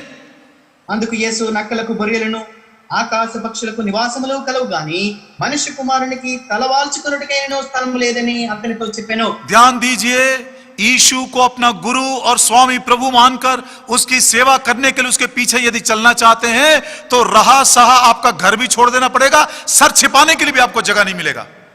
పిల్లరా జ్ఞాపకం పెట్టుకోనండి, బోధకుడును ప్రభువునైనా మరి దేవుని వైపు తిరిగి ఆయన మీరు వెంబడించి ఆయన సేవిస్తూ ఉన్నట్లయితే మీ యొక్క గృహాలను మీరు విడిచిపెట్టవలసి వస్తుంది. తల వాల్చుకున్నట్టుగానే మీకు స్థలం ఉండదు. Oh, this is the meaning of serving the true and the living God. మరి సత్యవంతుడును జీవం గల దేవుణ్ణి సేవించడం అంటే అర్థం ఇదే. जब तक कि मूर्तों से हम नहीं फेर जाते हैं, ఎప్పటి వరకైతే విగ్రహములను విడిచిపెట్టి దేవుని వైపు తిరగమో, ये बहुत बड़े दुख की बात है. ये ఎంతో దుఃఖానికి సంబంధించిన విషయం. हमारे भी देश में इस बात को आपने आए दिन सुने होंगे, सालों से बचपन से हम सुनते आ रहे हैं. మరి మన యొక్క దేశంలో కూడా మరి అనేక సంవత్సరాలుగా మనం వింటూ వస్తూ ఉంటున్నాం. कितने लोगों को जब वो उद्धार पाए घर से निकाल दिया गया. మరి రక్షణ పొందిన తర్వాత ఎంతో మంది తమ ఇళ్లలో నుంచి వారు వెళ్ళగొట్టబడ్డారు. कितने लोगों की संपत्ति को भी जब्त कर लिया गया. మరి ఎంతో మంది వారి యొక్క ఆస్తులు కూడా వారు వేరే వారు జప్తు చేసుకున్నారు. आपको नहीं मालूम, रमेश चंद्र रौत नाम का एक प्रभु का सेवक मेरे पास आता रहता है. రమేష్ చంద్ర రౌత్ అనే ఒక దేవుని దాసుడు నా దగ్గరికి వస్తూ వెళ్తూ ఉంటారు. बहुत ही दयनीय हालत में है वो. ఆయన ఎంతో దయనీయమైన స్థితిలో ఉంటున్నాడు. वो अच्छे खानदान का है. మరి మంచి కుటుంబానికి చెందినవాడు. उनके पिताजी की कुछ संपत्ति है. ఆయన తండ్రి గారికి ఎంతో ఆస్తి ఉన్నది. बड़े भाई मर जाने के बाद बड़े भाई ने कहा, अरे तूने हमारे धर्म को छोड़ दिया, तूने हमारा नाक कटवा दिया, तूने हमारी बेइज्जती कर दी, इसलिए बड़े भाई होने के नाते पूरी संपत्ति को उठा ले गया. आज वो किसी के घर में एक बहुत ही दयनीय हालत में रहता है. పిల్లరా మరి ఆ తండ్రి గారు చనిపోయిన తర్వాత వాళ్ళ పెద్దన్న, మరి నువ్వు వేరే మతాన్ని నమ్ముకున్నావు, మన కుటుంబ పేరును దిగదార్చావు, మాకెంతో అవమానాన్ని తీసుకుని వచ్చావు, కనుక నీకు ఆస్తిలో భాగం ఉండదని తనకి రావాల్సిన భాగానంతటిని కూడా తన పెద్దన్నే స్వాధీనం చేసుకున్నాడు. ఆ వ్యక్తి వేరే వారి గృహాల్లో మరెంతో దయనీయమైన పరిస్థితిలో ఉంటూ ఉన్నాడు. मूर्तों से फिरकर जीवते परमेश्वर की सेवा करना इतनी आसान सी बात नहीं है. వీళ్ళరా విగ్రహములను విడిచిపెట్టి జీవము గల దేవుని సేవించడం అనేది అంత తేలికైన విషయం కాదు. कितना ज्यादा उनकी निंदा होती है, ఎంతగా వారు నిందింపబడతారు, कितना उनको पर्सिक्यूट या सताया जाता है. మరి ఎంతగానో శ్రమ పెట్టబడతారు, హింసింపబడతారు. प्रियो उनको समाज से भी बहिष्कार कर देते हैं.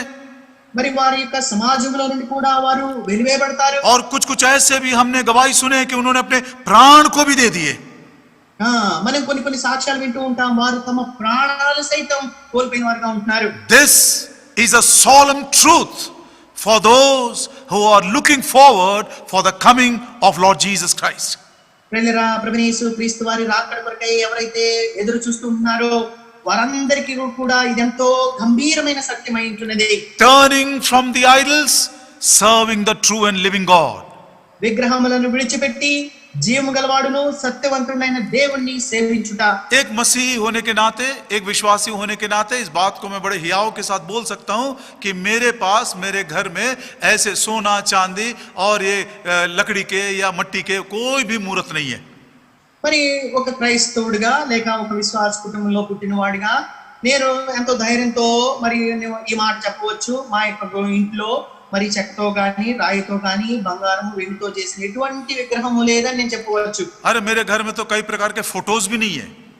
మరి మా యొక్క గృహంలో అసలు ఫోటోలు కూడా ఉండవు అని చెప్పవచ్చు. दीवारों के अंदर, दीवारों के ऊपर प्रभु का वचन टंगाया गया है.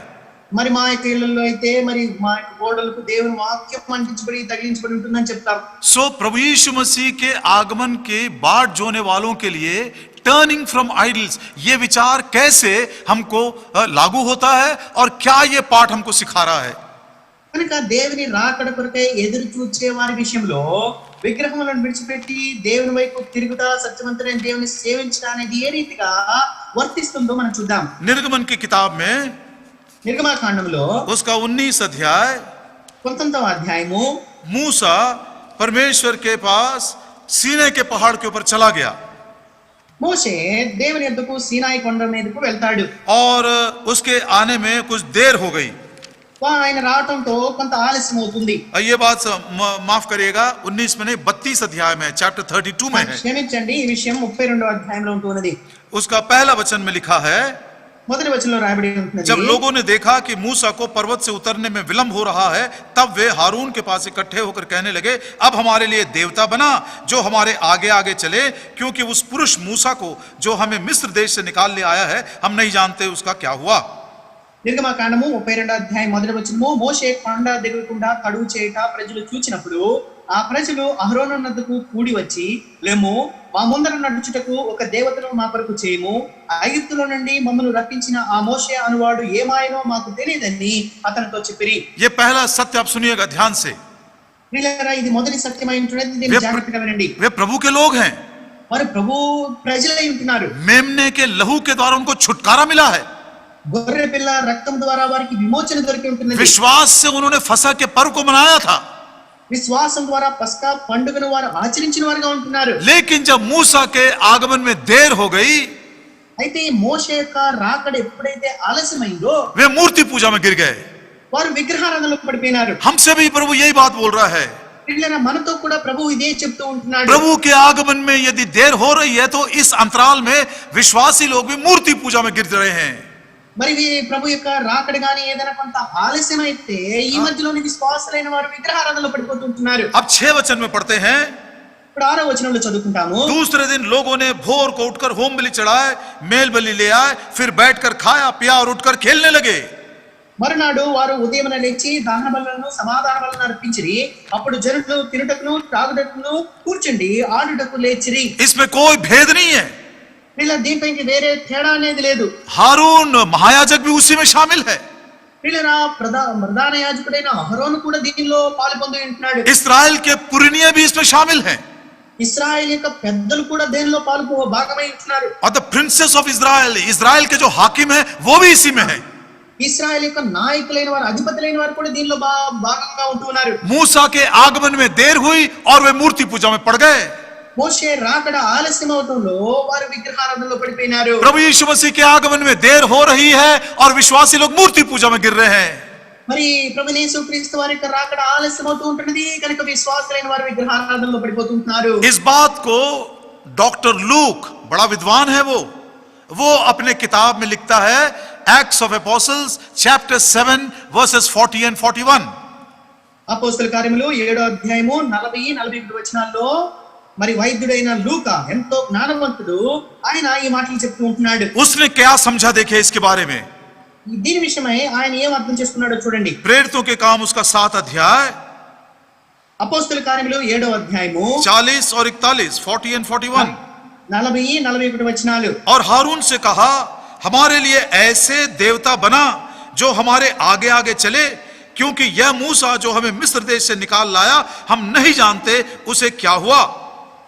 మా ముందు నడుచునట్టి దేవతలను మాకు చేయము, ఐగుప్తు దేశంలో నుండి మనలను తోడుకుని వచ్చిన ఈ మోషే ఏమాయనో మాకు తెలియదని అహరోనుతో అనిరి. उन दिनों में उन्होंने एक बछड़ा बनाकर उसकी मूरत के आगे बलि चढ़ाई और अपने हाथों के कामों में मगन होने लगे। They rejoiced in the work of their hands। 41వ వచనం జాగ్రత్తగా గమనించండి. ఆ దినముల్లో వారికి దూడను చేసుకుని ఆ విగ్రహమునకు బలి అర్పించి, ఈ మాట గమనించండి, తమ చేతులతో నిర్మించిన వాటి యందు ఉల్లసించిరి. Is this not 100% true of almost all the believers today? ప్రియులారా, నేటి దినాన దాదాపుగా అందరి విశ్వాసులలో ఇది 100% నిజం కాదా? More than rejoicing in the Lord and in the word of God and in the house of God, we are rejoicing in the work of our hands। प्रभु में, प्रभु के वचन में, प्रभु के घर में, प्रभु के लोगों के साथ आनंद और खुशी मनाने के बजाय हम अपने अपने हाथों के काम में आनंदित हो रहे हैं। ప్రియులారా, ప్రభువునందు, ప్రభు యొక్క వాక్యమునందు, దేవుని యొక్క మందిరంలో దేవుని ప్రజలతో కలిసి ఉల్లసించడానికి బదులుగా నేటి దినాల్లో కేవలము మన చేతి పనుల మీదనే మనము ఉల్లసించే వారిగా ఉంటున్నాం। कितना ज्यादा इस विषय में हमें सोचना है। వీళ్ళ ఎంత ఎక్కువగా దీని విషయమై మనం ఆలోచించవలసిన వారమై ఉంటున్నాం। क्या आज मैं अपने हाथों के कामों में ही मगन हो रहा हूं, खुश हो रहा हूं, या उसी में मैं अपनी संतुष्टि पा रहा हूं? నేను నేటి దినాన కేవలం నా చేతి పనుల్లోనే దృష్టి ఉంచి మరి దాని యందే నేను ఆనందించి ఉల్లసించుతూ ఉంటున్నానా? The gods of this modern age, इस वर्तमान युग के जो देवता हैं, उसका मैं नाम लेकर थोड़ा बताने देना चाहता हूं। మరి ఈ ప్రస్తుత దినాల్లో ఉన్న నూతనమైన మరి ఈ దేవతల పేరు పెట్టి నేను చెప్పాలనుకుంటున్నాను। मैंने बोला नहीं, लेकिन एक भविष्यवक्ता के समान किरण ने पहले से ही बोल दिया, नूतनమైన దేవతలు, नया देवता। నేను ఆ మాట అనలేదు కానీ మరి నేను ఆ మాట ముందే చెప్పేసి ఉంటాను, నూతన దేవతలు। यस, वो बात बिल्कुल सही है। पढ़िए जजेस चैप्टर 5 and verse 8 में पढ़िए। న్యాయాధిపతుల గ్రంథము 5వ అధ్యాయం 8వ వచనం, ఆ మాట చదవండి। देखिए न्यायियों की किताब उसका 5 अध्याय और 8 वचन में న్యాయాధిపతుల గ్రంథము 5వ అధ్యాయము 8వ వచనం लिखता है, they chose new gods, they chose new gods। న్యాయాధిపతుల గ్రంథము 5వ అధ్యాయం 8వ వచనం, ఇశ్రాయేలు క్రొత్త దేవతలను కోరుకొనగా। ओ, किरण भी एक छोटा मोटा भविष्यवक्ता है। मैं हिंदी में पढ़ता हूं, देखिए न्यायियों की किताब उसका 5 अध्याय और उसके 8 वचन में लिखा है, नए नए देवता माने गए। మరి న్యాయాధిపతుల గ్రంథము 5వ అధ్యాయం 8వ వచనం మొదటి వచనం మనం గమనించినట్లయితే, ఇశ్రాయేలు క్రొత్త దేవతలను కోరుకొనగా।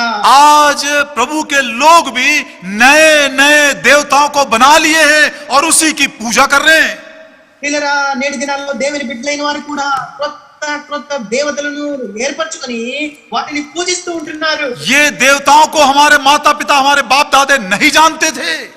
పిల్లరా, ఈ యొక్క దేవతలను మన పితరులైన వారు, తల్లిదండ్రులైన వారు వాటిని ఎరగనే ఎరగరు। यिर्मयाह की किताब ఇర్మియా గ్రంథము उसका 44 अध्याय 44, 44వ అధ్యాయము उसका 3रा वचन, 3వ వచనం, the book of Jeremiah chapter 44 and verse 3।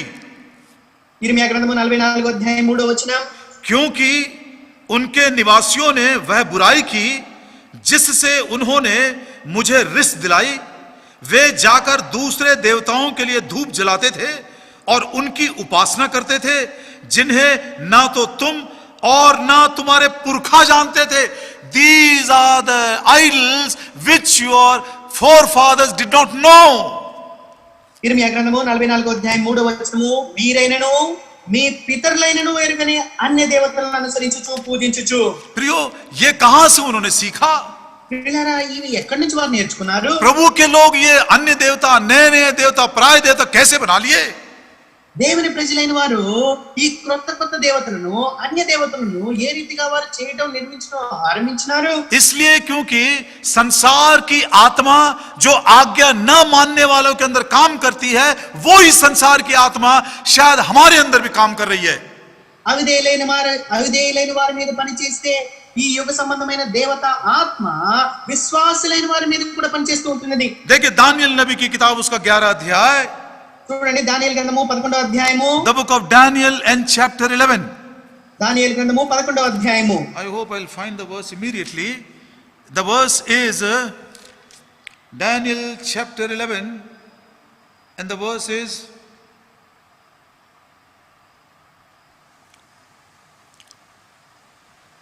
वो वैसा ही करेगा, ऐसे ऐसे काम करेगा जो उसके बाप दादे पहले नहीं करते थे, और ऐसा लिखा हुआ है. मेरे दिमाग से वो रेफरेंस निकल गया, प्लीज मैं क्षमा चाहता हूँ. I'm sorry. ఆ వాక్యం ఏ రీతిగా ఉంటుందంటే, వారు కానీ తమ పితరులు కానిచ్చే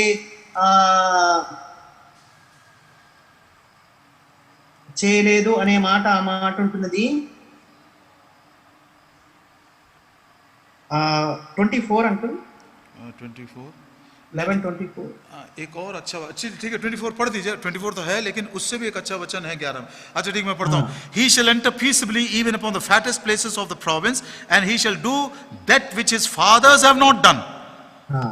మరి దీనికంటే మంచి వాక్యం ఇంకోటి ఉంటుంది. అయితే 24వ వచనంలో అతడు సమాధాన క్షేమం గల దేశంలోకి వచ్చి తమ పితరులు కానీ తమ పితరులు కానీ చేయని చేయొచ్చు. अब दुनिया में भी प्रियो बहुत सारे लोग ये मूर्तियों के ऊपर अपनी आस्था को खो दिए हैं. वास्तव में बता रहा हूं मैं. ప్రియులారా, నేను వాస్తవమైన విషయాన్ని చెప్తున్నాను. ప్రస్తుతం ఈ లోకంలో చాలా మంది ఈ విగ్రహాల మీద ఉన్న ఆశను వారు కోల్పోయి ఉంటున్నారు. नए नए देवताओं को बना लिए. ये उन्हीं के हाथ के काम है और उसी की वो उपासना भी करते हैं और उसी की वो सेवा भी करते हैं. మరి కొత్త కొత్త దేవతలను వారు తమ చేతులతో నిర్మించి వాటిని వారు సేవించి పూజించే వారుగా ఉంటున్నారు. सो वर्तमान युग के ये नए नए देवता जो हैं, मैं थोड़े से नाम उसका बताता हूं, आप एक बार ध्यान से इसका अवलोकन करें. ప్రియులారా, కనుక ప్రస్తుత లోకమందు ఉన్న ఈ క్రొత్త దేవతల పేర్లు నేను చెప్తూ ఉంటున్నాను. ఈ విషయం మీరు జాగ్రత్తగా ధ్యానం ఉంచండి. सबसे पहला प्लेजर्स, सुख विलास. మొట్టమొదటిగా సుఖ విలాసము. Those pleasures may be secular, those pleasures may be immoral. चाहे वो सामान्य से pleasures हो सकते हैं या अनैतिक और अश्लील भी हो सकते हैं. ప్రియులారా, ఆ యొక్క సుఖ విలాసములు అనేవి సామాజికమైనవి కావచ్చు, లేదా అనైతికమైనవి అశ్లీలమైనవి మరి కావచ్చు. जिसकी चर्चा हम खुलेआम से समाज में नहीं कर सकते हैं, वैसे प्लेजर्स आज इन दिनों में रात और दिन मोबाइल के द्वारा लोग बंधे हुए हैं. ప్రియులారా, మరి అలాంటి వాటిని మనము మరి మాట్లాడటం కూడా సిగ్గుగా ఉండే విషయాలను నేటి దినాల్లో రాత్రి పగళ్ళు ఈ మొబైల్లో జనులు చూచేవారుగా ఉంటున్నారు. दूसरा जो नया देवता बना लिया वो है धन, मनी. రెండవ క్రొత్త దేవత ఏంటంటే ధనము, డబ్బు. तीसरा पावर, शक्ति. మూడవ దేవత ఏంటంటే అధికారము, బలము. एक और देवता फिजिकल अपीयरेंस, मैं कैसे दिख रहा हूं, इसी में आ गया सब कुछ, इसी में सब कुछ आ गया. నాలుగవ దేవత ఏంటంటే నేను భౌతికంగా ఆకారం నేను ఎలా కనబడుతున్నాను, ఎంత సౌందర్యంగా ఉన్నాను. एक और देवता फेम है, मैं अपनी प्रसिद्धि चाहता हूं. ఇంకొకటి ఐదోది మరి నా ప్రసిద్ధి, నా పేరు, నా ప్రఖ్యాతులు మరి దాన్ని వెతుకుతా. एक और देवता सक्सेस है, मेरी सफलता, चाहे पढ़ाई में सफलता हो चाहे मेरी नौकरी में सफलता हो. ఇంకొక దేవత ఏంటంటే నా చదువులో నేను ఎంతో సఫలత, అభివృద్ధి వర్ధిల్లుట, కంఫర్ట్ లైఫ్, అందరికంటే ఎక్కువ వర్ధిల్లుట, ఆరాం की जिंदगी, कंफर्ट, लाइफ ऑफ कंफर्ट. ఇంకొకటి మరి విశ్రాంతి కలిగిన ఎంతో సౌఖ్యమైన జీవితం. कैसा भी करके मैं आराम के साथ और बहुत ही चैन के साथ जीवन बिताना चाहता हूं. మరి ఏ రీతిగానైనా ఎంతో సౌఖ్యంగా మరి విశ్రాంతిగా నేను జీవించాలని కోరుతూ ఉంటాను. कुछ भाई लोग हमारे चर्च प्रेयर में मेंशन भी करते हैं, हे प्रभु जी हम अपने कंफर्ट जोन से छुटकारा भी नहीं पाना चाहते हैं. మరి కొంతమంది మరి సంఘ ప్రార్థనలో కూడా ఈ మాట చెప్పేవారుగా ఉంటారు, ప్రభా మాకున్న ఆ సౌఖ్యత నుంచి మేము బయటికి రావాలని కూడా అనుకోవట్లేదు. एक और देवता प्रियो, हमारा सेल्फ इमेज, मतलब मेरी छवि क्या है दुनिया वालों के सामने. మరి ఇంకొకటి, మరి నా స్వార్థం అంటే ఇతరుల, మరి ఈ లోకంలో ఇతరుల విషయంలో నేను ఏమై ఉంటున్నాను, लोग मेरे बारे में क्या बोलते हैं, ఇతరులు నా గురించి ఏం చెప్పుకుంటున్నారు, what is my image, self image in the world. మరి ఈ లోకంలో నా యొక్క సొంత వ్యక్తిత్వం, వ్యక్తి నేను ఏ రీతిగా కనబడుతూ ఉంటున్నాను. जैसे नबूकदनेस्सर ने एक मूर्ति को बनाकर उसके सबके सामने उनको झुकने के लिए कहा. మరి నెబుకద్నెజరు తన సొంత విగ్రహాన్ని నిలబెట్టి అందరినీ కూడా దానికి మరి నమస్కారం చేయమని చెప్పాడు. I find it very very true that these are some of the modern day gods which we have cultivated with our own hands. Our forefathers never knew about it. కనుక మన పితరులు ఎరుగని, మన తల్లిదండ్రులు ఎరుగని, మరి నేటి దినాల్లో మన చేతులారా మనం చేసుకున్న ఈ క్రొత్త దేవతలు ఇవై ఉంటున్నాయని నేను ఎంతో స్పష్టంగా చెప్తూ ఉంటున్నాను. मैं इस बात को महसूस कर रहा हूं. यदि मैं आज कहूं कि इन मूर्तों से तुमको फिरना है तो बहुत सारे विश्वासी भी नाराज हो जाएंगे. నేను ఎంతో ఎంతో ఈ విషయాన్ని అనుభవించి నేను ఈ మాట చెప్తూ ఉంటున్నాను.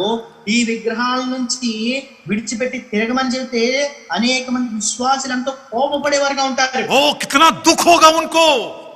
వారికి అసలు వాటి నుంచి విడిచిపెట్టడం ఎంత దుఃఖం వేస్తుందో. पहले से ही मैंने बताया, turning from idols is not so easy. It entails a suffering even at the cost of your life. కనుక ప్రియులారా, నేను ముందుగానే తెలియపరుస్తూ వచ్చినాను, విగ్రహములను విడిచిపెట్టి దేవుని వైపు తిరుగుట అనేది అంత తేలికైనది కాదు. అది ఎంత వరకు తెగించవలసి వస్తుందంటే ప్రాణాలు సైతం కోల్పోవలసి వస్తుంది. इन्हीं देवताओं के आधार पर मैंने अपने जीवन में लाइक्स और डिसलाइक्स को तैयार कर लिया है. మరి ఇదే దేవతలను అనుసరించి ఆధారం చేసుకొని నా యొక్క జీవితంలో నాకుండే అయిష్టాలను నేను నిర్ణయించుకున్నాను. यही कारण है प्रियो कि जो प्लेजर्स को मेरे बाप दादों के दिनों में डिसलाइक करते थे, आज हम उसको हिम्मत के साथ लाइक करते हैं. కనుక ఆ కారణం చేతనే ఏ విషయాలనైతే నా పితరుల దినాల్లో వారు అయిష్టత చూపేవారో, మరి వాటిని తిరస్కరించేవారో, నేటి దినాల్లో వాటిని నేను ఇష్టపూర్వకంగా జరిగించేవాడిగా ఉంటున్నాను. I am willing to give my time, my talents and my treasure to cultivate these idols in my personal life. నా వ్యక్తిగత జీవితంలో ఆ యొక్క దేవతలను నెలకొల్పటానికి నా యొక్క తలాంతులను, నా యొక్క సమయాన్ని, నా యొక్క ధనాన్ని నేను వినియోగించేవాడిగా ఉంటున్నాను. दानियल का उदाहरण देखिए. దానియేలుకు ఉదాహరణ చూడండి. He preferred a character more than his career. अपने चरित्र को उसने पहला स्थान दिया, अपने करियर को नहीं. తన యొక్క భవిష్యత్, తన కెరియర్ కంటే మించి తన గుణానికి దానియేలు మొదట ప్రాముఖ్యతనిచ్చినాడు. यही कारण है प्रियो, हमारी निर्बलता का भी यही कारण है. हमारे मनों में प्रभु यीशु के लिए प्रेम न रहने का यही कारण है, क्योंकि हम अपने अपने हाथों के काम में मगन हो रहे हैं, उसी की पूजा कर रहे हैं. मेरा समय, मेरा टैलेंट्स, मेरा ट्रेजर, सब कुछ इसके लिए मैं खर्च करने को तैयार हूं. కనుకనే ప్రియులరా, నా బలహీనతకు కారణం ఇదే అయింది. దేవుని రాకడ గురించిన భయము, మరి ఆ యొక్క ఆశ లేకపోవడం కారణం ఇదే ఉంటుంది. ఎందుకంటే నా చేతులతో నిర్మించిన ఆ విగ్రహాలను, కొత్త దేవతలను నేను నిర్మించుకొని ఉంటున్నాను. एक बात मैंने बीच में कहा था, फिर से एक बार दोहराना चाहता हूं. మధ్యలో నేను చెప్పిన ఇంకొక మాటను నేను మరలా చెప్పాలనుకుంటూ ఉన్నాను. उद्धार का मतलब, क्रिश्चियन बन जाने का मतलब, प्रभु यीशु मसीह को ग्रहण करने का यह मतलब नहीं है. प्रभु यीशु मसीह को मैंने ग्रहण किया, अब उस प्रभु यीशु मसीह के साथ ये और वो जुड़ता चला जाएगा. मैं बड़ा सुखी और संपन्न रहूंगा. కనుక నేను క్రైస్తవుని అవటం అంటే, రక్షణ పొందటం అంటే, ప్రభు యేసుక్రీస్తు వారిని అంగీకరించడం అంటే నా యొక్క జీవితంలో అవి ఇవి వచ్చి చేరతాయనేది కాదు. प्रियो, मसीह को जब हम ग्रहण करते हैं तो बहुत सारी बातों को त्याग देना पड़ता है. క్రీస్తును మనం అంగీకరించిన తర్వాత అనేకమైన విషయాలను మనం వదిలిపెట్టవలసి, త్యాగం చేయవలసి ఉంటుంది. प्रथम पुनरुत्थान के लिए तैयार होता हुआ पौलुस क्या कहता, देखिए. మొదటి పునరుద్ధానం కొరకే సిద్ధపడుతూ అపోస్తలుడైన పౌలు ఏమంటున్నాడు చూడండి. फिलिपियों की पत्री, ఫిలిప్పీయులకు రాసిన పత్రిక 3रा अध्याय 3వ అధ్యాయము 11 वचन. 11వ వచనం. फिलिपियंस चैप्टर 3 and verse 11 में लिखा है, मैं किसी भी रीति से मरे हुओं में से जी उठने के पद तक पहुंचूं. ఫిలిప్పీయులకు రాసిన పత్రిక 3వ అధ్యాయము మనకు 10-11 తెలుగులో మొదటి భాగంలో ఉంటుంది. ఏ విధము చేతనైనను మృతుల్లో నుండి నాకు పునరుద్ధానం కలగవలనని. और उस प्रथम पुनरुत्थान में भाग पाने के लिए पौलुस क्या कर रहा है देखिए. ఆ మొదటి పునరుద్ధానంలో పాలు పొందడానికి అపోస్తలుడైన పౌలు ఏం చేస్తున్నాడు చూడండి. 10 वचन में 10వ వచనంలో आई मे नो हिम, मैं उसको जानना चाहता हूं. ఆయనను ఎరుగు నిమిత్తము. दूसरा, రెండవదిగా उसके पुनरुत्थान को जानना चाहता हूं. ఆయన పునరుద్ధాన బలమును ఎరుగు నిమిత్తము. तीसरा, మూడవదిగా दुखों में सहभागी होना चाहता हूं. ఆయన శ్రమలలో పాలివాడినొకటి ఎటుదో ఎరుగు నిమిత్తము. और चौथा, నాలుగవదిగా उसके मृत्यु की समानता को मैं हासिल करूं. ఆయన మరణమయంలోను సమానుభవము గలవాడనే ఉండుటకు. प्रथम पुनरुत्थान में भाग लेने वाले का जीवन देखिए कैसा है. పిల్లరా, మొదటి పునరుద్ధానంలో పాలు పొందే వారి యొక్క జీవిత విధానం, జీవితం ఏ రీతిగా ఉంటుందో చూడండి. वो जोड़ नहीं रहा है, వారు కలుపుకోవట్లేదు. वो धीरे धीरे अपने आप को उसे छुटकारा पा रहा है. మరి మెల్లమెల్లగా వీరు వాటన్నిటి నుంచి విడుదల పొందుతూ ఉంటున్నారు. मैं प्रभु को जानना चाहता हूं. నేను ప్రభువును ఎరగాలనుకుంటూ ఉన్నాను. पुनरुत्थान की शक्ति क्या जानना चाहता हूं. పునరుద్ధాన బలమేంటో ఎరగాలనుకుంటూ ఉన్నాను. वो पुनरुत्थान की शक्ति पालूं तो मैं दुख उठाना भी चाहता हूं. ఆ పునరుద్ధాన బలాన్ని పొందుకోవడానికి నేను శ్రమ కూడా పొందడానికి ఇష్టపడుతూ ఉంటాను. ना केवल दुख उठाना चाहता हूं, लेकिन उसके मृत्यु को हम अपने जीवन में अनुभव करना चाहता हूं. మరి ఈ శ్రమను అనుభవించడం మాత్రమే కాదు కానీ నా యొక్క జీవితంలో మరణాన్ని కూడా నేను పొందాలనుకుంటూ ఉంటున్నాను. Where is the desire to cultivate gods in your life? మరి ఇంకా దేవతలను నీ యొక్క జీవితంలో నిలబెట్టుకునే అలవాటు ఇంకెక్కడ ఉంటుంది? Where is the desire to keep on adding these pleasures and fame and success and money and personal appearance and all these things? ప్రియులారా, ఇంకా నీ జీవితంలో మరి యొక్క పేరు, ప్రఖ్యాతులు, ధనము, సౌఖ్యము, సుఖానుభవము ఇవన్నీ చేర్చుకోవడానికి ఇక స్థలం ఎక్కడ ఉంటున్నది?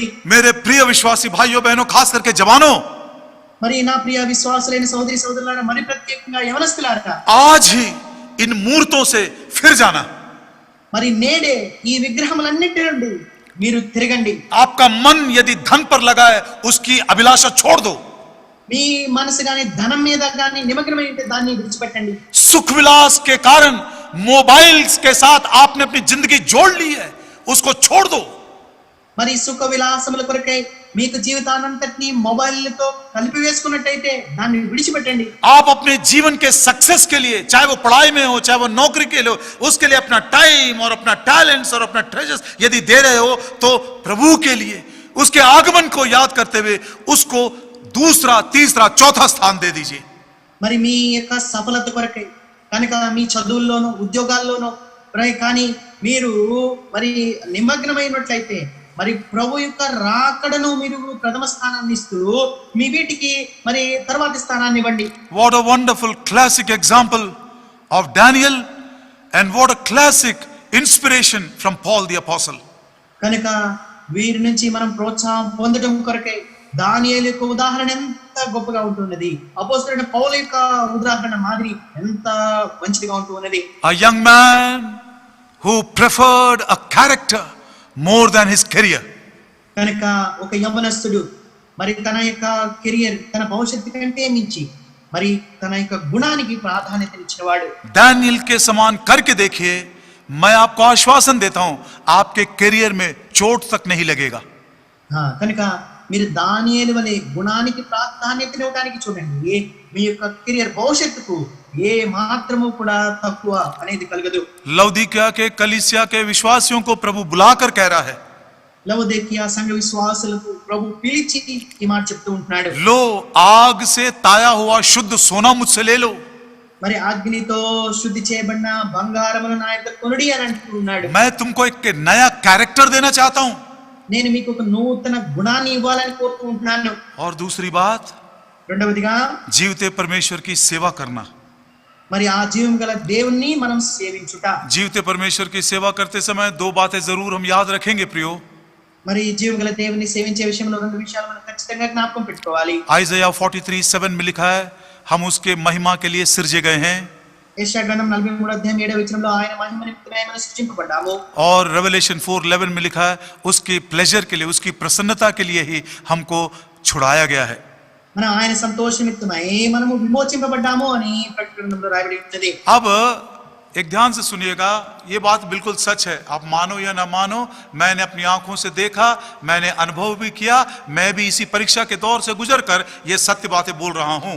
పిల్లరా, మీరు నమ్మినా నమ్మకపోయినా అనుభవపూర్వకంగా ఇలాంటి పరిస్థితులు గుండా వెళ్ళిన వాడిని, మరి ఆ యొక్క విషయాన్ని గ్రహించిన వాడిని నేను ఈ సత్యాన్ని మీతో చెప్తూ ఉంటున్నాను. We don't have idols of gold and silver, మన యొక్క గృహాల్లో వెండి బంగారంతో చేయబడిన విగ్రహములు లేవు. but the modern world has prepared these idols, and I also have brought them into my life. కనుక ఈ నూతన నాగరిక ప్రపంచం అనేది ఈ క్రొత్త విగ్రహాలను సృజించి నా యొక్క జీవితంలోనికి అది తీసుకుని వచ్చి ఉంటుంది. अब इन देवताओं की पूजा के लिए मैंने अपना टाइम, अपना टैलेंट्स और अपना ट्रेजर्स अर्पण किया. I offered all these things. కనుక ఇప్పుడు ఆ క్రొత్త దేవతలను సేవించడానికి నా యొక్క సమయాన్ని, నా యొక్క తలాంతులను, నా యొక్క డబ్బును అన్నిటినీ కూడా నేను వినియోగిస్తూ ఉంటున్నాను. एक छोटा सा विचार सुनिए. ఒక చిన్న తలంపును వినండి. प्रभु ने आपको कितना इंटेलेक्ट दिया है, कितना ज्ञान दिया है. ప్రభు మీకు ఎంత జ్ఞానాన్ని ఇచ్చినాడు. आप अंतरिक्ष की बात भी समझ जाते हो और क्या क्या गूढ़ बातें भी समझ जाते हो जो मेरे भी पल्ले नहीं पड़ता है. మీరు అంతరిక్షం గురించి ఎన్నో గాఢమైన గూఢమైన లోతైన సంగతులను మరి నాకు కూడా మరి తెలియని సంగతులను మీరు ఎరిగిన వారుగా ఉంటున్నారు. क्या कभी आपने सोचा प्रभु का दिया हुआ ये इंटेलेक्ट, उसमें से 1% भी मैंने इस वचन को जानने के लिए, आई माइट नो हिम, जानने के लिए मैंने उस इंटेलेक्ट को इस्तेमाल नहीं किया. What a tragedy this is. అయితే ఎప్పుడైనా నువ్వు ఆలోచించినావా, అంత జ్ఞానాన్ని సంపాదించుకోవడానికి దేవుడు ఇచ్చిన నీ యొక్క తెలివితేటలను ఎప్పుడైనా దేవుని వాక్యాన్ని అనగా ఆయనను ఎరుగు నిమిత్తము, ఆయన బృందాన్ని ఎరుగు నిమిత్తము అనగా ఆ యొక్క జ్ఞానాన్ని, ఆ తెలివితేటలను, వాక్యాన్ని అర్థం చేసుకోవడానికి ఎప్పుడైనా వినియోగించినావా? ఓ sacrifice some of that intellect what God has given to you to know God, like Paul the apostle. I want to know him. అపోస్తలుడైన పౌలు వలె మరి ఆయనను నేను ఎరుగు నిమిత్తము అని చెప్పిన రీతిగా దేవుడు నీకు ఏ తెలివితేటలు మరి చదువు సంధ్యలు ఇచ్చినాడో ఆ యొక్క జ్ఞానానంతటిని కూడా ఆయన ఎరగటానికి నువ్వు వినియోగించు. कम से कम 2%, कम से कम 5%, कम से कम 10% तो उस इंटेलेक्ट का इस्तेमाल करिए. కనీసము నీకున్న తెలివితేటలో 2%, 5%, 10% ఆయన ఎరగటానికి వినియోగించు. Just an example. నువ్వు ఉదాహరణ కొరకు. So मैंने क्या किया, अपना टाइम, अपना टैलेंट्स, अपने ट्रेजर को इस प्रकार के देवताओं को, मेरे हाथ के बनाए हुए कामों को, मेरे लाइक्स को, मेरे डिसलाइक्स की सेवा करने के लिए मैंने खर्च कर दिया. కనుక ఆ రీతిగా నా యొక్క సమయాన్ని, నా యొక్క తలాంతులను, నా యొక్క ధనానంతటిని కూడా మరి ఈ యొక్క కొత్త దేవతలను మరి ఆ యొక్క సుఖ విలాసములు, సౌఖ్యముల కొరకై నేను వినియోగిస్తూ వచ్చి ఉంటున్నాను. अब मैं जीवते परमेश्वर की सेवा कैसे करूं? అయితే ఇప్పుడు జీవం గల సత్యవంతుడైన దేవుణ్ణి నేను ఏ రీతిగా సేవిస్తాను? वो हमसे टाइम और टैलेंट और ट्रेजर्स नहीं मांग रहा अभी.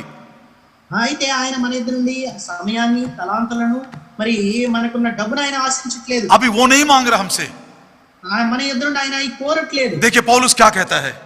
అయితే అపోస్తలుడైన పౌలు ఏమంటాడు చూడండి. रोमियो की पत्री రోమీయులకు రాసిన పత్రిక 12 अध्याय 12వ అధ్యాయము और उसका पहला वचन. మొదటి వచనం. Romans chapter 12 and verse 1. రోమీయులకు రాసిన పత్రిక 12వ అధ్యాయము మొదటి వచనం. इसलिए हे भाइयों, मैं तुमसे परमेश्वर की दया स्मरण दिलाकर विनती करता हूं कि अपने शरीरों को जीवित और पवित्र और परमेश्वर को भावता हुआ बलिदान करके चढ़ाओ, यही तुम्हारी आत्मिक सेवा है. हिंदी में आत्मिक सेवा लिखा है, हिंदी इंग्लिश में योर रीजनेबल सर्विस ऐसा लिखा हुआ. This is the service what we want to give to our true and living God. ప్రియులారా, మరి ఈ యొక్క సేవను మనం ప్రభువుకు మనం అర్పించే వారంగా ఉండాలి. రోమీయులకు రాసిన పత్రిక 12వ అధ్యాయం మొదటి వచనం. కాబట్టి సహోదరులారా, పరిశుద్ధమును దేవునికి అనుకూలమైన సజీవ యాగముగా మీ శరీరములను ఆయనకు సమర్పించుదని దేవుని వాత్సల్యమును బట్టి మిమ్మల్ని బతిమాలుకొనుచున్నాను. ఇట్టి సేవ మీకు యుక్తమైనది. ओ थोड़े से दिन और बाकी हैं प्रियो. अब हम उस जीवते और सच्चे परमेश्वर की सेवा करना चाहते हैं. ప్రియులారా, ఇంక కొన్ని దినాలే మిగిలి ఉంటున్నాయి. ఆ జీవం కలిగిన వాడును సత్యవంతుడైన దేవునికి మనం సేవ చేసేవారంగా ఉండాలి. उस सेवकाई के लिए हम अपने आप को अर्पण कर देंगे. మరి ఆ యొక్క సేవ కొరకే మనమే మనం అర్పించుకునే వారంగా ఉండాలి. Previously we were sacrificing our time, our talents and our treasures to please and offer unto our gods which we have prepared. మరి గతమందు మనం ఏదైతే దేవతలను నిర్మించుకున్నామో వాటికి మన యొక్క సమయాన్ని, మన యొక్క తలాంతులను, మన డబ్బును మనం వెచ్చిస్తూ వచ్చినాం. But today when we want to serve the true and living God, we want to offer ourselves as a living sacrifice. అయితే నేటి దినాన జీవము కలిగిన వాడును సత్యవంతుడైన దేవునికి సేవ చేయడానికి మనలను మననే ఆయనకి సజీవ యాగంగా సమర్పించుకోవాలి. यदि एक जीवता बलिदान है तो एक मरा हुआ बलिदान भी है. మరి సజీవ యాగం ఉంటే మృతమైన యాగం కూడా ఉంటూ ఉన్నది. अब ये एक उदाहरण को देखकर आज के अध्ययन को हम बंद कर देंगे. మరి ఒక ఉదాహరణ మనం చూచి నేటి దిన ధ్యానాన్ని మనం ముగించుకుంటాం. पवित्र शास्त्र बाइबल में जैसे मैंने समझा है, शमशोन एक बलिदान है, लेकिन वो एक मरा हुआ बलिदान है. He is a sacrifice, but is a dead sacrifice. పరిశుద్ధ గ్రంథంలో చెప్పబడిన రీతిగా సంసోను దేవునికి ఒక యాగంగా ఉంటున్నాడు, కానీ అయితే మృతమైన యాగంగా బలియాగంగా ఉంటూ ఉన్నాడు. अब मरे हुए बलिदान की खूबी क्या है, कैसे उसका जीवन है? మరి ఆ మృత బలియాగం ఏ రీతిగా ఉంటుంది, ఆయనకి జీవితం ఏ రీతిగా ఉంటుందో చూద్దాం. न्यायों की किताब उसका 14 अध्याय న్యాయాధిపతుల గ్రంథము 14వ అధ్యాయము और उसका 3रा वचन. 3వ వచనం. Judges chapter 14 and verse 3.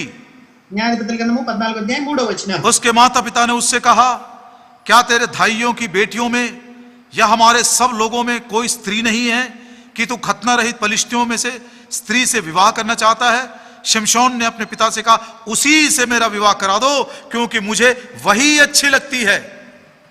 న్యాయాధిపతుల గ్రంథము 14వ అధ్యాయం 3వ వచనము. వారు నీ స్వజనుల కుమార్తెల్లోనే గాని నా జనంలోనే గాని స్త్రీ లేదనుకుని సున్నతి పొందని ఫిలిస్తీన్లో నుండి కన్యకను తెచ్చుకున్నట్టుకు వెళ్ళుచున్నావా అని అతన్ని అడిగిరి. అందుకు సంసోను, ఆమె నాకు ఇష్టమైనది గనుక ఆమెను నా కొరకు తెప్పించమని తన తండ్రితో చెప్పాను. All believers, including preachers and teachers like me, we must understand this. A dead sacrifice. విశ్వాసులైన వారందరూ, అంత మాత్రమే కాకుండా అలాంటి బోధకులైన వారందరూ కూడా ఈ విషయాన్ని మనం స్పష్టంగా గ్రహించాలి. A dead sacrifice is a person who always pleases himself. మరి మృతమైన యాగం, బలియాగము ఎవరంటే ఒక వ్యక్తి ఎల్లప్పుడూ కూడా తను తానే ఇష్టపరచుకునే, తను తానే సంతోష పెట్టుకునేవాడు. वो किसी की भी मानना नहीं चाहता, ఎవ్వరి మాట వినాలనుకోడు. प्रभु की बातों को भी नहीं मानेगा, దేవుని మాటలను వినడు, माता पिता की नहीं मानेगा, తల్లిదండ్రుల మాట వినడు, सेवकों की नहीं मानेगा. సేవకుల మాట వినడు. No, she pleases me, you must do this for me. ఆమె నాకు ఇష్టమైనది కనుక ఆమె నా కొరకు తెప్పించుము. But प्रभु यीशु मसीह एक लिविंग सैक्रिफाइस है. అయితే ప్రభువు యేసుక్రీస్తు వారు సజీవ యాగము, బలియాగమై ఉంటున్నాడు. वो क्या कहते हैं? ఆయన ఏమంటున్నాడు? యోహన్నా సుసమాచాर యోహాను సువార్త 8 अध्याय 8వ అధ్యాయము 29 वचन. 29వ వచనం. John's Gospel chapter 8 and verse 29. యోహాను సువార్త 8వ అధ్యాయం 29వ వచనం. मेरा भेजने वाला मेरे साथ है, उसने मुझे अकेला नहीं छोड़ा, क्योंकि मैं सर्वदा वही काम करता हूं जिससे वह प्रसन्न होता है. నన్ను పంపినవాడు నాకు తోడై ఉన్నాడు, ఆయనకి ఇష్టమైన కార్యం నేను ఎల్లప్పుడూ చేయదును కనుక ఆయన నన్ను ఒంటరిగా విడిచిపెట్టలేదని చెప్పాను. प्रियो, पौलुस कहता, हे मेरे प्रियो, प्रभु यीशु मसीह की दया स्मरण दिलाकर मैं विनती करता हूं, अपने आप को एक जीवता बलिदान करके चढ़ाओ. దేవుని యొక్క వాత్సల్యమును బట్టి నేను మిమ్మల్ని వేడుకుంటూ ఉంటున్నాను, మీ యొక్క శరీరములను ఆయనకు ఒక సజీవ యాగంగా అర్పించండి అని ఆయన వేడుకుంటూ ఉన్నాడు. जैसा प्रभु यीशु मसीह एक जीवता बलिदान था, उसने कभी भी अपने आप को प्रसन्न नहीं किया. हे प्रभु जी, मैं बहुत दुखी मन से मैं इस बात को कबूल करता हूं, बिना किसी शर्म के. अब तक मैंने अपने आप को प्रसन्न किया, अब से आगे मैं केवल तुझको ही प्रसन्न करूंगा, तेरी बातों को मानूंगा. ప్రభువు యేసుక్రీస్తు వారు దేవుని కొరకే ఆయన సజీవ యాగమై ఉంటున్నాడు. ఎందుకంటే ఆయన తండ్రికి ఎల్లప్పుడూ ఇష్టమైన కార్యాన్ని చేస్తూ వచ్చినాడు. మరి నేటి దినాన ప్రభు సన్నిధిలో నేను ఈ రీతిగా యథార్థంగా ఒప్పుకుంటాను, ప్రభువా, ఇన్నాళ్ళు కూడా నేను నా యొక్క ఇష్టాన్ని, చిత్తాన్ని, సంతోషాన్ని నేను చూసుకుంటూ వచ్చినాను. మరి నేను ఎన్నడూ కూడా నీకు మరి ఆ యొక్క సజీవమైన యాగంగా ఉండలేకపోతూ వచ్చినాను, మరి మృత యాగంగా ఉంటున్నాను. అయితే నేటి దినాన్ని నీకు సమర్పించుకుంటానని ప్రభు సన్నిధిలో మనం చెప్పుదుము గాక. Young children, you must be a living sacrifice. No more pleasing yourself. You must please your Lord, and you must please your parents, and you must please the word of God which is given unto you. యవన బిడ్డలారా, మీరు ఇంకెన్నడూ కూడా మృతమైన యాగంగా ఉండకూడదు. మరి ఇంక మీరు ఎన్నడూ మిమ్మల్ని మీరు సంతోష పెట్టుకుంటా, మరి ప్రభువును సంతోష పెట్టేవారుగా, మీ తల్లిదండ్రులను సంతోషపెట్టేవారుగా ప్రభు మరి ఆ రీతిగా ప్రభుకు సజీవ యాగంగా ఇక ముందుకుందురుగాక. Some of the decisions you have taken in your life are very well pleasing to you. God is very much broken about your decision. Please humble yourself and tell the Lord, oh Lord, I am pleasing myself. This decision is only to please myself. I am only a dead sacrifice. Lord, today, looking forward for the coming of the Son of God, I want to give myself as a living sacrifice. కనుక నీకు జీవితంలో నీకు భవిష్యత్తు కొరకై నీవు తీసుకున్న నిర్ణయాలు నీకు నువ్వే సంతోష పెట్టుకునేవిగా నీకు ఇష్టమైనవిగా ఉంటున్నాయి. దాని విషయంలో ప్రభు ఎంతగానో విరిగిపోయిన వాడిగా ఉంటున్నాడు. అయితే నేటి దినాన ప్రభుతో నువ్వు చెప్పి మరి ఆయన రాకడ కొరకై సిద్ధపడేవాడిగా మరి ఆయన మాత్రమే సంతోషపెట్టే సజీవ యాగంగా అనగా నిన్ను నీవే సంపూర్ణంగా ఆయనకి సమర్పించుకొనుము. दानियल एक लिविंग सैक्रिफाइस है. దానియేలు ఒక సజీవ యాగమై ఉంటున్నాడు. उसकी क्या गवाही है? ఆయన యొక్క సాక్ష్యం ఏమై ఉంటున్నది? Daniel chapter 6 దానియేలు గ్రంథము 6వ అధ్యాయము 22 वचन. 22వ వచనం. The book of Daniel chapter 6 and verse 22. దానియేలు గ్రంథము 6వ అధ్యాయం 22వ వచనం. मेरे परमेश्वर ने अपना दूत भेजकर सिंहों के मुंह को ऐसा बंद कर रखा था, उन्होंने मेरी कुछ भी हानि नहीं की. इसका कारण यह है कि मैं उसके सामने निर्दोष पाया गया और हे राजा, तेरे सम्मुख भी मैंने कोई भूल नहीं की. దానియేలు గ్రంథము 6వ అధ్యాయం 22వ వచనము. నేను నా దేవుని దృష్టికి నిర్దోషినిగా కనబడితిని గనుక ఆయన తన దూతను పంపించి సింహములు నాకు ఏ హానియూ చేయకుండా వాటి నోళ్లు మూయించెను. రాజా, నీ దృష్టికి నేను నేరము చేసిన వాడిని కాను కదా అనెను. कितना सुंदर ये गवाही है प्रियो. ఇలా ఎంత సుందరమైన సాక్ష్యం ఇది. मृत्यु के मुंह में गया और फिर जीवित होकर वापस लौटा. మరణపు నోటి యొద్దకు వెళ్ళి ఉంటున్నాడు, అయితే జీవుడిగా తిరిగి వచ్చి ఉంటున్నాడు. नोटी युद्ध गादे नोटी लोकी उस मृत्यु के मुंह में चला गया. ఆ మరణం యొక్క నోట్లోకే వెళ్ళిపోయి ఉంటున్నాడు. लेकिन वो అయితే సజీవుడిగా తిరిగి వచ్చి ఉంటున్నాడు. क्या गवाही है उसकी? అతని యొక్క సాక్ష్యం ఏమైంటున్నది? परमेश्वर के विरोध में मैंने कुछ भी नहीं किया, ना राजा तेरे विरोध में मैंने कुछ किया. దేవుని దృష్టికి నేను మరి ఏ నేరము చేయలేదు, మరి నీ దృష్టికి రాజా నేను ఏ నేరము చేయలేదు. मेरा जो जीवन का कर्तव्य था एक प्रभु के जन के समान मैंने परमेश्वर के साथ निभाया. మరి దేవుని బిడ్డగా దేవుని మరి నా యొక్క జీవితాన్ని దేవుని కొరకై నేను జీవిస్తూ వచ్చినాను. और जब मैं नौकरी में था तो जो कुछ आपने कहा आपको बिना नुकसान पहुंचाते हुए ना किसी को नुकसान पहुंचाने दिया, इस रीति से मैंने आपकी भी सेवा किया. మరి ఉద్యోగం చేస్తూ నీ యొద్ద ఉండినప్పుడు నీకు కూడా ఏ నష్టం రానియకుండా ఏ నేరం చేయకుండా నేను మరి నీ యొద్ద యథార్థంగా నిర్దోషిగా ఉంటుంది. मैं इस रीति से समझता हूं. నేను దీని ఈ రీతిగా అర్థం చేసుకుంటున్నాను. एक वाक्य में दानिएल ने कहा, దానియేలు ఒక మాట చెప్పాడు, I lived only for God and for this man. మరి ఈ మనిషిని కొరకే నేను దేవుని కొరకై జీవించినాను. I never lived for myself. నా కొరకే నేను ఎన్నడూ కూడా జీవించలేదు. ना मनुष्य के सामने मैंने कुछ गलत किया, ना परमेश्वर के सामने. మనుషుని ఎదుట నేను ఏ పొరపాటు చేయలేదు, దేవుని ఎదుట కూడా ఏ పొరపాటు చేయలేదు. क्या ये गवाही प्रभु यीशु मसीह की नहीं है? ప్రియులారా, ఇదే సాక్ష్యము మన ప్రభువైన యేసుక్రీస్తు వారిది కాదా? मरे हुओं में से जी उठने के बाद यदि आप प्रभु से पूछे, प्रभु जी आप किसके लिए जी रहे हो? మరి మృతి నుండి తిరిగి లేచిన తర్వాత ప్రభువైన యేసుక్రీస్తు వారిని మీరు అడిగినట్లయితే ప్రభువా నువ్వు ఎవరి కోసం జీవించినావు? देखिए प्रभु यीशु क्या कहते हैं. ప్రభువైన యేసుక్రీస్తు వారు ఏమంటారో చూడండి. Romans in chapter 5. రోమీయులకు రాసిన పత్రిక 5వ అధ్యాయము. The book of Romans in chapter 5 and verse 10. రోమీయులకు రాసిన పత్రిక 5వ అధ్యాయం 10వ వచనం. Sorry, chapter 6. माफ करिएगा, Romans chapter 6. క్షమించండి, రోమీయులకు రాసిన పత్రిక 6వ అధ్యాయం 10వ వచనం. क्योंकि वह जो मर गया था तो पाप के लिए एक ही बार मर गया, परंतु जो जीवित है तो परमेश्वर के लिए जीवित है. రోమీయులకు రాసిన పత్రిక 6వ అధ్యాయం 10వ వచనము, ఏలైనగా ఆయన చనిపోవడం చూడగా పాప విషయమై ఒక్కమారే చనిపోయింది కానీ ఆయన జీవించట చూడగా దేవుని విషయమై జీవించుచున్నాడు. If you ask the Lord Jesus Christ, why are you living today? He will say, I am living only for my God. మరి నేటి దినాన ప్రభువైన యేసుక్రీస్తు వారిని మీరు అడిగినట్లయితే, ప్రభువా నువ్వు ఎందుకు జీవిస్తున్నామని అడిగితే ఆయన అంటూ ఉన్న సమాధానం, నేను దేవుని కొరకు మాత్రమే జీవిస్తూ ఉన్నానని ఆయన చెప్తూ ఉంటున్నాడు. इब्रानियों की पत्री ఇబ్రీ రాసిన పత్రిక 9 अध्याय 9వ అధ్యాయము और उसके 24 वचन में. 24వ వచనం. Hebrews chapter 9 and verse 24. ఇబ్రీ రాసిన పత్రిక 9వ అధ్యాయం 24వ వచనం. क्योंकि मसीह ने उस हाथ के बनाए हुए पवित्र स्थान में जो सच्चे पवित्र स्थान का नमूना है, प्रवेश नहीं किया पर स्वर्ग ही में प्रवेश किया, ताकि हमारे लिए अब परमेश्वर के सामने दिखाई दे। 24వ వచనం వలన నిజమైన పరిశుద్ధ స్థలమును పోలి హస్తకృతమైన పరిశుద్ధ స్థలములో క్రీస్తు ప్రవేశింపలేదు కానీ ఇప్పుడు మన కొరకు దేవుని సముఖమందు కనబడుటకు పరలోకమందే ప్రవేశించెను। हे प्रभु यीशु, आप क्यों जीवित हैं? ప్రభువైన యేసు, నువ్వు ఎందుకు జీవిస్తూ ఉంటున్నావు? वो कहता है मेरे प्रजा के कारण मैं जीवित हूँ। నా ప్రజల కొరకే నేను జీవిస్తూ ఉంటున్నానని ఆయన చెప్తూ ఉంటున్నాడు। May the Lord make me to understand this wonderful example. ఈ అద్భుతమైన మాదిరిని ఉదాహరణను అర్థం చేసుకోవడానికి ప్రభు నాకు సహాయం చేయను గాక। This is the meaning of living sacrifice. మరి సజీవ యాగముకు మాదిరి ఉదాహరణ ఇదే ఉంటున్నది। No more I will please myself. ఇంకెన్నడూ నన్ను నేను సంతోషపెట్టుకోను। I will live only for my God. నేను నా దేవుని కొరకు మాత్రమే జీవిస్తాను। I will live only for the people of God. మరి దేవుని ప్రజల కొరకు మాత్రమే నేను జీవిస్తాను। पौलुस क्या कहता देखिए, అపోస్తలుడైన పౌలు ఏమంటున్నాడు చూడండి। गलतियों की पत्री గలతీయులకు రాసిన పత్రిక 2 अध्याय 2వ అధ్యాయము 19 वचन। 19వ వచనం। Galatians chapter 2 and verse 19. గలతీయులకు రాసిన పత్రిక 2వ అధ్యాయము 19వ వచనం। The book of Galatians chapter 2 and verse 19. गलतियों की पत्री 2 अध्याय 19 वचन।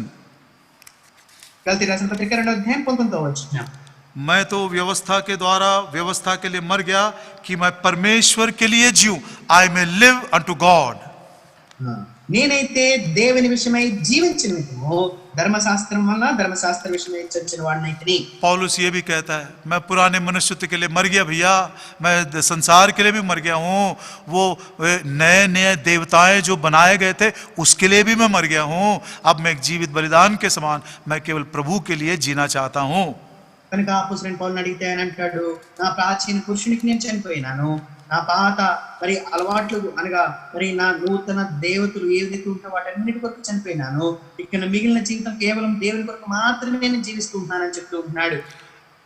दूसरी बात, రెండవ సంగతి, पौलुस कहता है मैं बहुत उतावली में हूँ, I am so excited, I want to go away to be with my lord, मेरे प्रभु के पास मैं चला जाना चाहता हूँ।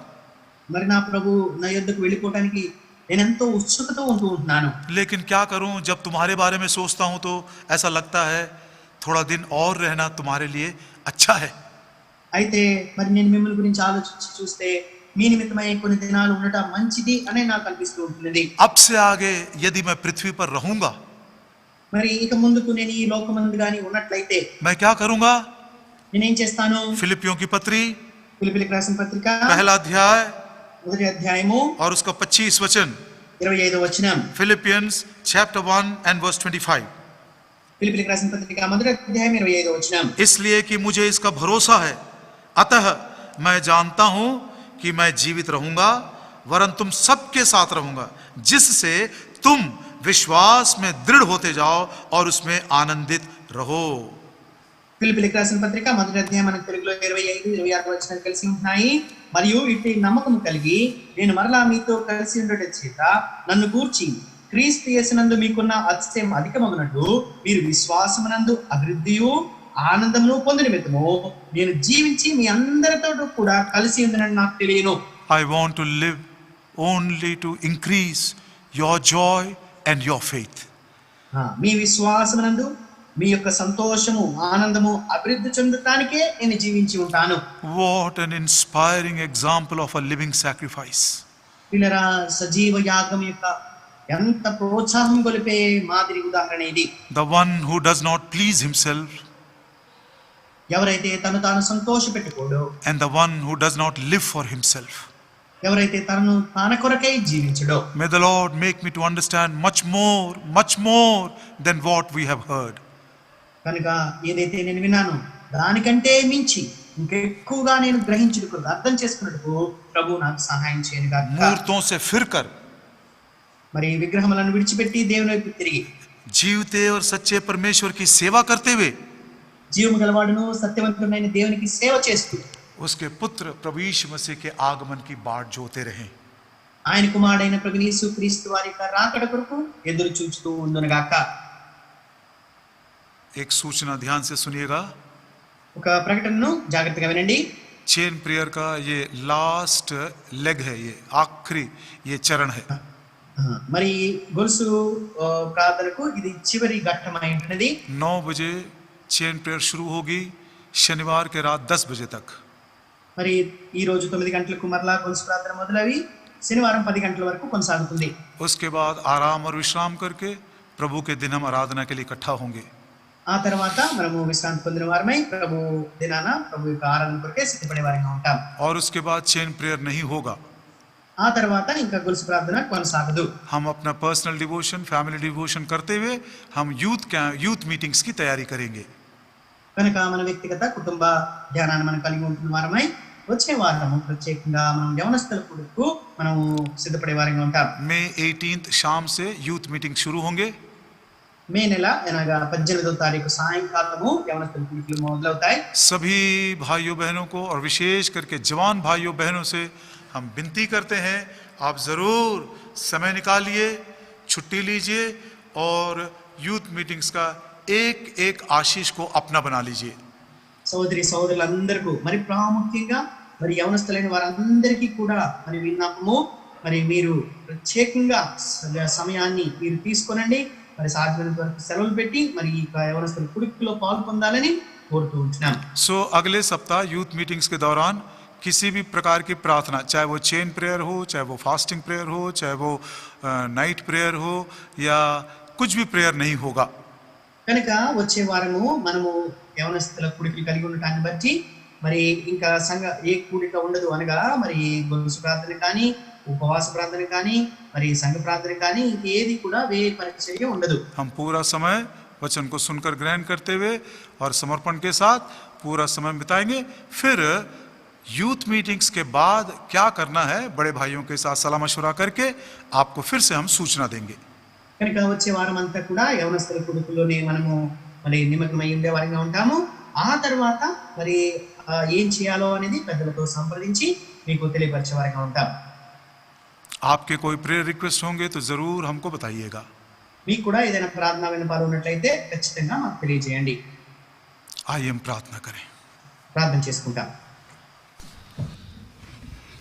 हमारे प्रेमी स्वर्गीय पिता, మా ప్రేమ కలిగిన పరలోకమందున తండ్రి, इन बातों को सुनने के बाद मन दुखी है कि कितना ज़्यादा समय हमने अपने आप को प्रसन्न करते हुए अपने लिए जीवन बिताते हुए विश्वासी जीवन के कई वर्ष हम बिता दिए।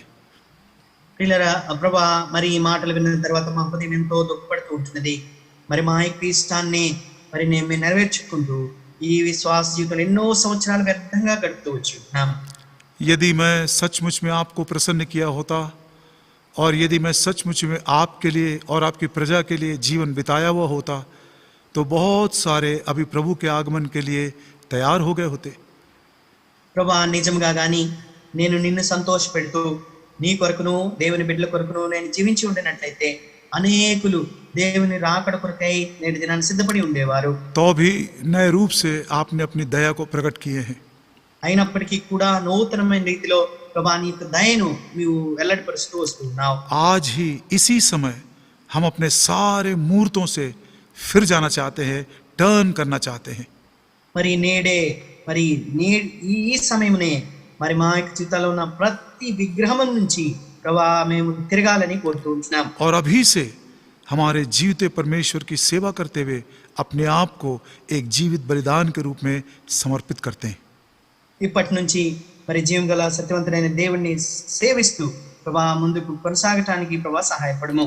आने वाला आएगा, देर नहीं करेगा। जब आप आए प्रभु जी, वो द्वार मेरे लिए बंद ना हो जाए और ना मैं पीछे छोड़ दिया जाऊं। మరి రానున్నవాడు మరి ఆలస్యం చేయక ఆయన రాబోతూ ఉన్నాడు. ఆయన వచ్చినప్పుడు నా ముందర తలుపు వేయబడుకుండును గాక, నేను విడిచిపెట్టబడుకుందును గాక. उद्धार की आशा जो दी गई है कि चाहे हम जीवित हों चाहे जिंदे हो मरे हुए हों, हम सब एक साथ मिलकर हमारे प्रभु के साथ सदा सर्वदा रहेंगे। మరి రక్షణ వల్ల మాకు కలిగిన నిరీక్షణ ద్వారా మేము మేల్కొని ఉన్నా నిద్రించుచున్నా సదాకాలము ప్రభా నీతో మేము జీవించుదుము గాక. उस आशा में हम आपकी बाट जोते रहें। ఆ నిరీక్షణ కలిగి ప్రభా మేము నీ వైపు నీ కొరకు ఎదురు చూస్తూ ఉంటున్నాం. हमारे मनों में आपके लिए प्रेम बढ़ता चला जाए। మా యొక్క హృదయాల్లో నీ పట్ల ప్రేమ అభివృద్ధి చెందును గాక. उस प्रेम के कारण हम एक दूसरे से भी प्रेम कर सके. మరి ఆ ప్రేమను బట్టి మేము ఒకరినొకరు ప్రేమించుకుందాము గాక. उसी प्रेम के कारण हम आपकी आज्ञाओं को माने. అదే ప్రేమను బట్టి ప్రభా నీకు ఆజ్ఞలను మేము గైకొందుము గాక. उसी प्रेम के कारण हम आपकी सेवा भी करें. మరి ఆ ప్రేమను బట్టి ప్రభా మేము మిమ్మల్ని సేవించుదుము గాక. उसी प्रेम के खातिर हम कह सके, हे प्रभु यीशु आ. మరి ఆ ప్రేమను బట్టి ప్రభువైన యేసు రమ్ము అని మేము చెప్పుదుము గాక. वचन की रक्षा के लिए आपसे विनती और प्रार्थना करते हैं. వాక్యం యొక్క భద్రత కొరకే ఈ సన్నిధిలో వేడుకుంటూ ఉంటున్నాం. सारी कलीसिया के सामने विशेष करके मैं अपने आत्मा, प्राण और देह को अपने परिवार के साथ आपके लिए सौंप देता हूँ. మరి సంఘమంతటి ఎదుట నన్ను, నా ప్రాణాత్మ దేహం, నా కుటుంబమంతటి ప్రభా ఈ సన్నిధిలో అర్పించుకుంటూ ఉంటున్నాను. कहीं ऐसा ना हो दूसरों को सिखाने के बाद मैं खुद निकम्मा ठहरूं. మరి ఇతరులకు నిన్ను ప్రకటించిన తర్వాత నేనే బలహీనుడిగా మరి కనబడుకుందును గాక. डरते कांपते हुए मैं अपने परिवार के साथ आपके हाथों में सौंप देता हूँ. భయంతో వణుకుతో మరి నన్ను, నా ప్రాణాత్మ దేహాన్ని నీ చేతులకు అప్పగిస్తూ ఉంటున్నాను. जितने हमारे साथ जुड़ गए थे उन सबों के लिए हम धन्यवाद देते हैं. ఎంతమంది అయితే మాతో చేరి వచ్చి ఉంటున్నారో వారందరిని బట్టి హృదయమారా నీకు వందనాలు చెల్లిస్తూ ఉంటున్నాం. बाद में कुछ लोग यदि सुनेंगे तो प्रभु जी उनके भी जीवन में आप काम करें. మరి ఆ తర్వాత ప్రభా మరి రికార్డ్ చెప్పిన మీ వర్తమానాన్ని వినేవారి విషయాల్లో జీవితాల్లో కూడా మీరే కార్యం జరిగించమని ప్రార్థిస్తూ ఉంటున్నాం. 9 बजे चेन प्रेयर शुरू होगी, कल रात को 10 बजे तक. మరి ఈ రోజు 9 గంటలకు మరలా కొలుసు ప్రార్థన ప్రారంభమై రేపటి దినం 10 గంటల వరకు కొనసాగుతున్నది. संडे आराधना की सेवा के लिए हमको लेकर आइए. మరి ఆదివార ఆరాధన కొరకై మమ్మల్ని తీసుకొని రమ్ము. यूथ मीटिंग्स की सेवकाई की आशीषों के लिए हम इंतजार कर रहे हैं.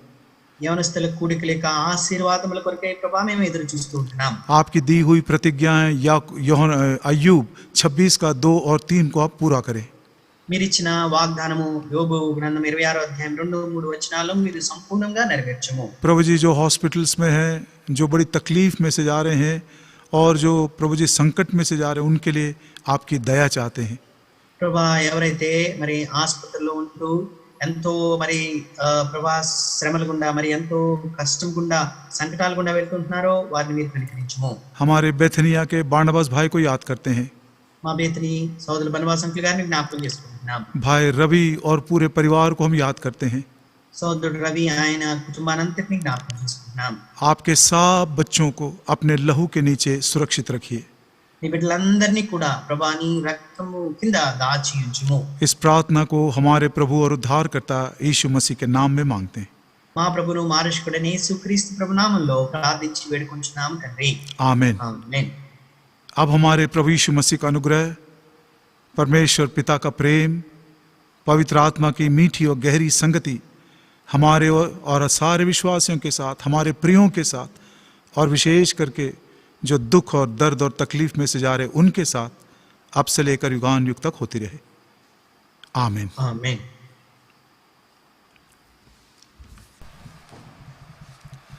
सबों को जय मसीह की. Praise the Lord.